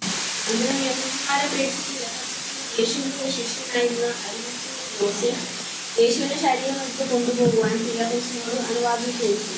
പിലാത്തോസ് അനുവദിക്കുകയാൽ അവൻ വന്ന് അവന്റെ ശരീരം എടുത്തു. ആദ്യം രാത്രിയിൽ അവന്റെ അടുക്കൽ വന്ന നിക്കോദെമോസും ഏകദേശം 100 രാത്രി 100 അതിനെ കൊണ്ടുള്ള ഒരു കൂട്ട് കൊണ്ടുവന്നു. അവർ യേശുവിന്റെ ശരീരം എടുത്ത് യഹൂദന്മാർ ശവം അടക്കുന്ന മര്യാദ പ്രകാരം അതിനെ സുഗന്ധവർഗത്തോടും കൂടെ ശീല പൊതിഞ്ഞു കെട്ടി. അവനെ ക്രൂശിച്ച സ്ഥലത്ത് തന്നെ ഒരു തോട്ടവും ആ തോട്ടത്തിൽ മുമ്പേ ആരെയും വസിക്കാത്ത പുതിയൊരു കല്ലറയും ഉണ്ടായിരുന്നു. ആ കല്ലറ സമീപമാകുന്നതുകൊണ്ട് അവർ യഹൂദന്മാരുടെ ഒരുക്കനാൾ നിമിത്തം യേശുവിനെ അവിടെ. Okay, thank you so much. അനന്തരം യഹൂദന്മാരെ പേടിച്ചിട്ട് രഹസ്യത്തിൽ യേശുവിൻ്റെ ഒരു ശിഷ്യനായിരുന്ന അരിമത്തിയിലെ ലോസഫും പിന്നെ താഴെ കാണുന്നത് നിക്കോദിമോസും, 2 ശിഷ്യന്മാർ, രഹസ്യ ശിഷ്യന്മാരായിരുന്നു. നമുക്കറിയാം നിക്കോദിമോസ് യേശുവിൻ്റെ അരികിലേക്ക് വന്നിട്ടൊരു സംഭാഷണമുണ്ട്. എന്താണ്? ബോൺ അഗൈൻ, ഞാൻ വീണ്ടും ജനനം പ്രാപിക്കേണ്ടത് എങ്ങനെയെന്നുള്ള സംഭാഷണം ഉണ്ടായിരുന്നു. അപ്പോൾ ആ സംഭാഷണത്തിൽ മുഖാന്തരം യേശുവിൻ്റെ മെസ്സിഹയാണെന്നുള്ള കാര്യം നിക്കോദിമോസിന് തീർച്ചയായിട്ടും മനസ്സിലായിരുന്നു. പക്ഷെങ്കിൽ തൻ്റെ സമൂഹത്തിൻ്റെ ആ ഒരു സെറ്റപ്പ് കാരണം തനിക്ക് മുമ്പോട്ടേക്ക് പരസ്യമായിട്ടുള്ള ശിഷ്യനായിട്ട് വരുവാനുള്ള ധൈര്യമില്ലായിരുന്നു. രണ്ടാമത്തെ വ്യക്തിയായിരുന്നു അരിമത്യക്കാരനായ യോസഫ്. അവിടെ കാണുന്നുണ്ട് അദ്ദേഹം വളരെ സമ്പന്നനായ ഒരു വ്യക്തിയാണ്. നമ്മൾ പിന്നത്തെ കാണുന്നുണ്ട് സമ്പന്നനായ ഒരു വ്യക്തിയായിരുന്നു. അദ്ദേഹത്തിന് സ്വന്തമായിട്ട് ഒരു ടൂമൊക്കെ ഉണ്ടായിരുന്നു, അല്ലേ, കല്ലറയൊക്കെ ഉണ്ടായിരുന്നു. അപ്പം അത് നന്നായിട്ട് ഉണ്ടാക്കുക എന്നൊക്കെ പറഞ്ഞു കഴിഞ്ഞാൽ നമ്മൾ ഇത് പറയത്തില്ല, മാർബിൾ കൊണ്ട് ഞങ്ങൾ ഇതൊക്കെ വെച്ചെന്നൊക്കെ പറയത്തില്ല, അതുപോലെ വളരെ സമ്പന്നതയോടെ ജീവിച്ചൊരു വ്യക്തിയായിരുന്നു അത്. അപ്പോൾ ഈ രണ്ട് വ്യക്തികൾ മുമ്പോട്ടേക്ക് വന്നിട്ട് ഏകദേശം 100 റാത്തൽ മൂറും അകിലും കൊണ്ടുള്ള ഒരു കൂട്ടുകൊണ്ട് വന്നു. 100 റാത്തൽ എന്ന് പറഞ്ഞാൽ ഏകദേശം 32.7 കിലോ സുഗന്ധ ദ്രവ്യങ്ങളാണ് കൊണ്ടുവന്നത്. അപ്പം ഈ ഞാനൊരു കണക്ക് നോക്കിയപ്പം ഏകദേശം ഈ ഏറ്റവും മിനിമലായിട്ട് ആൾക്കാരെ അടക്കുന്നതിന് ഏറ്റവും മാക്സിമം ഒരു 1-2 കിലോയുടെയൊക്കെ ആവശ്യമേ ഉള്ളൂ. ഇതിനെ ഒരിക്കലും ശരീരത്തെ പ്രിസർവ് ചെയ്യത്തില്ല, പകരം ശരീരത്തിനകത്ത് ജീർണിച്ച് കഴിയുമ്പോൾ ഇതിൻ്റെ മണം പുറത്തേക്ക് വരാതിരിക്കാൻ വേണ്ടിയാണ് ഇത് ചെയ്യുന്നത്. എംബാമിങ് അല്ല നടക്കുന്നത്, ജസ്റ്റ് അതിൽ പുറത്ത് പൂശുക. എംബാമിങ് എന്ന് പറയുമ്പോൾ അകത്തെ സാധനമൊക്കെ എടുത്ത് മാറ്റിയിട്ട് മറ്റേ മമ്മിഫിക്കേഷൻ പോലെയുള്ള സംഭവങ്ങൾ, അതല്ല ഇവിടെ നടക്കുന്നത്. അപ്പം 32.7 കിലോ സുഗന്ധദ്രവ്യം കൊണ്ടുവന്നിട്ട് യേശുവിൻ്റെ മേൽ പൂശി. അപ്പം നമുക്കറിയാം യേശുവിൻ്റെ ശരീരം മുഴുവൻ മുറിവുകളുണ്ട്. ഈ മുറിവുകൾ ഇൻഫെക്ഷൻ ഉണ്ടാകാനുള്ള ചാൻസസ് വളരെ കൂടുതലാണ്. ആൻഡ് പെട്ടെന്ന് ഇത് ഡിറ്റീരിയറേറ്റ് ചെയ്തിട്ട് സ്മെല്ല് പുറത്തേക്ക് വരും. അപ്പം ഇത് വെക്കുന്നതിലൂടെ ഏകദേശം 3 മുതൽ 7 ദിവസം കഴിഞ്ഞതിന് ശേഷം മാത്രമേ ഈ നാറ്റം പുറത്തേക്ക് വരത്തുള്ളൂ. 3 മുതൽ 7 ദിവസം കഴിഞ്ഞിട്ടേ വരത്തുള്ളൂ. പക്ഷെ ശരിക്കും പറഞ്ഞാൽ ദ പ്ലാൻ വാസ് ഡിഫറെൻറ്റ്. യേശു 3 ദിവസം അവിടെ ഉള്ളൂ. പക്ഷെ they were not having that focus of resurrection. ആ റിസറക്ഷനെ പറ്റിയുള്ള ധാരണ ഇല്ലാതെയാണ് ഇവർ റാപ്പ് ചെയ്ത് കയറ്റിവിടുന്നത്. ഞാൻ അതിൽ ജസ്റ്റ് ഒന്ന് പറഞ്ഞതേ ഉള്ളൂ. സോ പക്ഷെങ്കിൽ ഒരു റോയൽ ബെറിയലാണ് യേശുവിന് കിട്ടിയത്. മനസ്സിലാവുന്നുണ്ടോ? 32.7 കിലോ സാധനം കിട്ടുക എന്ന് പറഞ്ഞു കഴിഞ്ഞാൽ അവിടുത്തെ ഏറ്റവും വലിയ രാജാവിന് കിട്ടുന്ന തരത്തിലുള്ള ഒരു അടക്കമാണ് ആർക്ക് കിട്ടിയത്? യേശുവിന് കിട്ടിയത്. നമ്മളത് ഒരു പ്രവചന പൂർത്തീകരണമാണ്. യെശയ്യാപ്രവചനം 53:9 വാക്യത്തിലേക്ക് വരുമ്പോൾ, അവൻ സാഹസമൊന്നും ചെയ്യാതെയും അവൻ്റെ വായിൽ വഞ്ചനയൊന്നും ഇല്ലാതെയും ഇരുന്നിട്ട് അവർ അവന് ദുഷ്ടന്മാരോടുകൂടെ ശവക്കൊഴി കൊടുത്തു. അടുത്ത വാക്യം, മുമ്പത്തെ വാക്യം, അവൻ്റെ മരണത്തിൽ അവൻ സമ്പന്നന്മാരോടുകൂടെ എന്ന് പറയുമ്പോൾ പ്രിസർവേഷൻ ആ രീതിയിലാണ് പറയുന്നത്. അതിനകത്ത് ഏറ്റവും ബെസ്റ്റായിട്ടുള്ളത് കിട്ടിയിട്ടാണ് യേശുവിൻ്റെ അടക്കം നടക്കുവാനിടയായത്. അവർ യേശുവിൻ്റെ ശരീരം എടുത്ത് യഹൂദന്മാർ ശവമടക്കുന്ന മര്യാദ പ്രകാരം അതിനെ സുഗന്ധവർഗത്തോടുകൂടി ശീല പൊതിഞ്ഞ് കെട്ടി. അവനെ ക്രൂശിച്ച സ്ഥലത്ത് തന്നെ ഒരു തോട്ടത്തിൽ മുമ്പേ ആരെയും വെച്ചിട്ടില്ലാത്ത പുതിയൊരു കല്ലറയും ഉണ്ടായിരുന്നു. അവിടെ യേശുവിനെ കൊണ്ടുവന്ന് ഇവരെ ബറി ചെയ്യുവാൻ ഇടയായിത്തീരുകയാണ്. സോ നമ്മൾ അവിടെ വൈൻഡപ്പ് ചെയ്യാൻ വേണ്ടി ആഗ്രഹിക്കുകയാണ്. ഈ അധ്യായത്തിലേക്ക് നാം ചിന്തിച്ച് നോക്കുമ്പോൾ ഫ്രം വേഴ്സസ് 1 through 18 വരുമ്പോൾ നമ്മൾ ഒന്ന് മുമ്പോട്ടേക്ക് പോയാൽ നല്ലതായിരിക്കും. അതിനകത്ത് 1 മുതൽ 18 വരെയുള്ള വേദഭാഗങ്ങളിലേക്ക് വരുമ്പോൾ അവിടെ എന്താണ് കാണുന്നത്? യേശുവിനെ ക്രൂശിക്കുവാൻ വേണ്ടി ദ റിജക്റ്റഡ് കിങ്ങിനെയാണ് അവിടെ കാണുന്നത്. വേഴ്സസ് 19 through 30 വരുമ്പോൾ ദ ക്രൂസിഫൈഡ് കിങ്, അല്ലേ, യേശുവിനെ ക്രൂശിച്ചു, അവിടെ ക്രൂശിൽ കിടക്കുന്ന കാര്യത്തെ പറ്റിയാണ് കാണുന്നത്. വേഴ്സസ് 31 through 42 വരുമ്പോൾ ദ വിക്ടോറിയസ് കിങ്. എങ്ങനെയാണ് വിക്ടോറിയസ് കിങ് ആകുന്നത്? താൻ സമ്പന്നന്മാരോടുകൂടെ ആയിരുന്നു എന്നുള്ള ആ ഒരു ട്രയംഫൻ്റ് ആയിട്ടൊരു രാജാവിനെ പോലെ ഉള്ള ഒരു അടക്കം തനിക്ക് കിട്ടി. മനസ്സിലാവുന്നുണ്ടോ? 3 തരത്തിലാണ് യേശുവിൻ്റെ രാജ്യത്തെ പറ്റി അല്ലെങ്കിൽ യേശുവിൻ്റെ കിങ്ഷിപ്പിനെ പറ്റി യോഹന്നാൻ 19 അധ്യായത്തിലൂടെ നമ്മോട് പറയാൻ വേണ്ടി ആഗ്രഹിക്കുന്നത്. ഹല്ലേലൂയ. ഈ യേശുവിൻ്റെ ക്രൂശീകരണം വളരെ സവിസ്തരമായി നമ്മുടെ ഹൃദയങ്ങളിൽ എപ്പോഴും പ്രകമ്പനം കൊള്ളണം. ഹല്ലേലൂയ. നമ്മൾ പറഞ്ഞ ഓരോ വാക്കുകളും, ഇവിടെ പറയുന്ന ഓരോ പ്രവചനങ്ങളും, ഓരോ നറേഷൻസും, ഇറ്റ്സ് വെരി എസെൻഷ്യൽ. ഇതൊന്നും മനുഷ്യൻ്റെ കയ്യിൽ നിന്നിട്ട് എഴുതിയ ഒരു കാര്യമല്ല. പരിശുദ്ധാത്മാവിൻ്റെ നിയന്ത്രണത്തിൽ യോഹന്നാൻ ഓരോ കാര്യങ്ങളും എഴുതി വെക്കുവാൻ ഇടയായി തീർന്നു. ഹല്ലേലൂയ. നിങ്ങൾ ജോർജ് സ്പേസ് യൂസ് ചെയ്യുന്ന വ്യക്തികളാണെങ്കിൽ അതിനകത്ത് the harmony of the Bible എന്നൊരു പോർഷൻ ഉണ്ട്. ബൈബിൾ ഹാർമണി എന്നാണ് എനിക്ക് തോന്നുന്നത്. ബൈബിൾ ഹാർമണി എന്നൊരു പോർഷൻ ഉണ്ട്. ആ ബൈബിൾ ഹാർമണി ഒന്ന് നിങ്ങൾ പോയി ഒന്ന് വായിക്കണം. ആ ബൈബിൾ ഹാർമണിക്കകത്ത് ഈ നറേഷൻസ് മുഴുവനായി, അല്ലെങ്കിൽ ആ ഗോസ്പലിൻ്റെ progression, Matthew, Mark, Luke, John, ഇതെല്ലാം കളക്റ്റീവായിട്ടുള്ള രീതിയിലാണ് അത് അറേഞ്ച് ചെയ്തേക്കുന്നത്. സോ നിങ്ങൾക്ക് ഈ 4 പാസേജുകളും ഒരേപോലെ നിങ്ങൾക്ക് വായിക്കാനുള്ള അവസരങ്ങളൊക്കെയാണ്. So make sure you read that because you will get more idea about the crucifixion of Jesus through that narration. Hallelujah. ഞാനിപ്പോൾ ഒരു ക്രോണോളജിക്കൽ ബൈബിളിൻ്റെ ഒരു സംഭവം പ്രിപ്പയർ ചെയ്തുകൊണ്ടിരിക്കുകയാണ്. So I will send it to you as well. അതിനകത്ത് നമ്മൾ ഈ 4 അധ്യായങ്ങളിലുള്ള കാര്യങ്ങളെല്ലാം കൂടെ ഹാർമണൈസ്ഡ് ആയിട്ടുള്ള രീതിയിലാണ് നമ്മളത് കാണുവാനിടയായി തീരുന്നത്. സോ ഇതിനകത്ത് പല കാര്യങ്ങൾ നമ്മൾ യോഹന്നാന്റെ സുവിശേഷത്തിൽ കാണുന്നില്ല, പല കാര്യങ്ങൾ ലൂക്കോസിന്റെ സുവിശേഷത്തിൽ കാണുന്നുണ്ട്, ചിലത് മത്തായിൽ കാണുന്നുണ്ട്, ലൂക്കോസിൽ കാണുന്നു, ഇതെല്ലാം പല രീതികളിലാണ് കാണുന്നത്. But everything adds up together. ഇവയെല്ലാം ഒന്നിച്ച് ചേർത്ത് വെച്ച് നോക്കുമ്പോൾ യേശു ക്രിസ്തുവിൻ്റെ ദൈവത്വത്തെ പറ്റിയും താൻ സാക്ഷാൽ മനുഷ്യനായ ഭൂമിയിലേക്ക് വന്നതിനെ പറ്റിയുമുള്ള കാര്യങ്ങൾ നാം കറക്റ്റായിട്ട് നാം കാണുകയാണ്. ഹല്ലേലൂയ. യേശുവിൻ്റെ മരണം ഒരു ആക്സിഡൻ്റൽ ഡെത്ത് ആയിരുന്നില്ല. അത് കാലങ്ങൾക്ക് മുമ്പ്, യുഗങ്ങൾക്ക് മുമ്പ് അറുക്കപ്പെട്ടവനായ ക്രിസ്തു എന്ന നിലയിൽ താൻ അവിടെ നിൽക്കുകയാണ്. ഹല്ലേലൂയ. താങ്കളിലേക്ക് എന്നിലേക്ക് നോക്കി രക്ഷ പ്രാപിക്കൂ എന്നുള്ള ആ ഒരു ആഹ്വാനം അവിടെ നിൽക്കുകയാണ്. ഹല്ലേലൂയ. നമ്മൾ ഇതിനു മുമ്പുള്ള അധ്യായങ്ങൾ കണ്ടായിരുന്നു, ഞാൻ ഉയർത്തപ്പെടുമ്പോൾ അനേകർ എങ്കിലേക്ക് ആകർഷിക്കപ്പെടും. ഹല്ലേലൂയ. ഇവിടെ നാം കണ്ടു 2 വ്യക്തികൾ. So they were like silent disciples. അവർ വളരെ പേടിച്ച് മാറി എന്ന വ്യക്തികളായിരുന്നു. പക്ഷെങ്കിൽ ക്രൂശീകരണം നടന്നു കഴിഞ്ഞപ്പോഴത്തേക്കിന് താൻ ഉയർത്തപ്പെട്ട് കഴിഞ്ഞപ്പോൾ ഇവർ ആദ്യം മുമ്പോട്ടേക്ക് വരിക. അതും ഒരു പ്രൊഫറ്റിക്കൽ കംപ്ലീഷൻ ആയിരുന്നു നടന്നത്. അവിടെ തുടങ്ങുകയായിരുന്നു. അവിടെ ഒരു ചെറിയൊരു രീതിയിൽ തുടങ്ങിയ ആ സുവിശേഷത്തിൻ്റെ ദൗത്യം, ആ സുവിശേഷത്തിൻ്റെ ആ ഒരു സത്യം ഇന്നും അനേകരുടെ ഹൃദയങ്ങളെ ക്രിസ്തുവിലേക്ക് ആദായപ്പെടുത്തിക്കൊണ്ടിരിക്കുകയാണ്. ഹല്ലേലൂയ.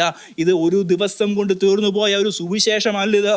ഇത് ഇന്നും അനേകരുടെ ഹൃദയങ്ങളെ ആശ്വാസം നൽകുകയും മാനസാന്തരത്തിന് അനുഭവം നൽകുകയും അവരെ നിത്യജീവൻ അവകാശികളാക്കുകയും ചെയ്യുന്ന ജീവന്റെ വചനമാണ് ഈ സുവിശേഷം എന്നുള്ളത്. Hallelujah. And it's our responsibility to carry this light to the darkness. ഈ സുവിശേഷത്തിൻ്റെ സത്യം വഹിച്ചുകൊണ്ട് അനേകരെ തീയിൽ നിന്ന് വലിച്ചെടുക്കേണ്ട ആവശ്യകത വളരെ അത്യാവശ്യമാണ്. ഹല്ലേലൂയ. നാം ഇതിനകത്ത് നാം പിന്മാറി പോകുവാനിടയാകരുത്. ഹല്ലേലൂയ. നാം കേട്ട വചനത്തിൻ്റെ സത്യം നാം നമ്മുടെ ഹൃദയങ്ങളിൽ മാത്രം സംഗ്രഹിച്ചു കൊണ്ടിരിക്കാതെ ഇതിനെ പ്രവൃത്തികളിലൂടെ നമ്മുടെ ജീവിതങ്ങളിലൂടെ അനേകർക്ക് മാതൃകകളിലാക്കി തീർക്കുവാൻ കർത്താവിൻ്റെ ആത്മാവ് നമുക്ക് കൃപ നൽകുമാറാകട്ടെ എന്ന് ഞാൻ ആത്മാർത്ഥമായിട്ട് പ്രാർത്ഥിക്കുകയാണ്. ഹല്ലേലൂയ. അടുത്തുള്ള അധ്യായങ്ങൾ 20, 21 അധ്യായങ്ങളിലേക്ക് വരുമ്പോൾ യേശുവിൻ്റെ ഉയർപ്പിനെ പറ്റിയും ശേഷം അസെൻഷനെ പറ്റിയുള്ള കാര്യങ്ങളൊക്കെ ആയിരിക്കും നാം ചിന്തിക്കുന്നത്. അതിന് വേണ്ടി കർത്താവിൻ്റെ വരവ് താമസിച്ചെങ്കിൽ അത് നമുക്ക് ചിന്തിക്കുന്ന അവസരങ്ങൾ കർത്താവ് ഒരുക്കട്ടെ എന്ന് പ്രാർത്ഥിക്കുകയാണ്. ഈ വചനങ്ങൾ കർത്താവ് നമ്മെ സഹായിക്കുമാറാകട്ടെ. നമുക്ക്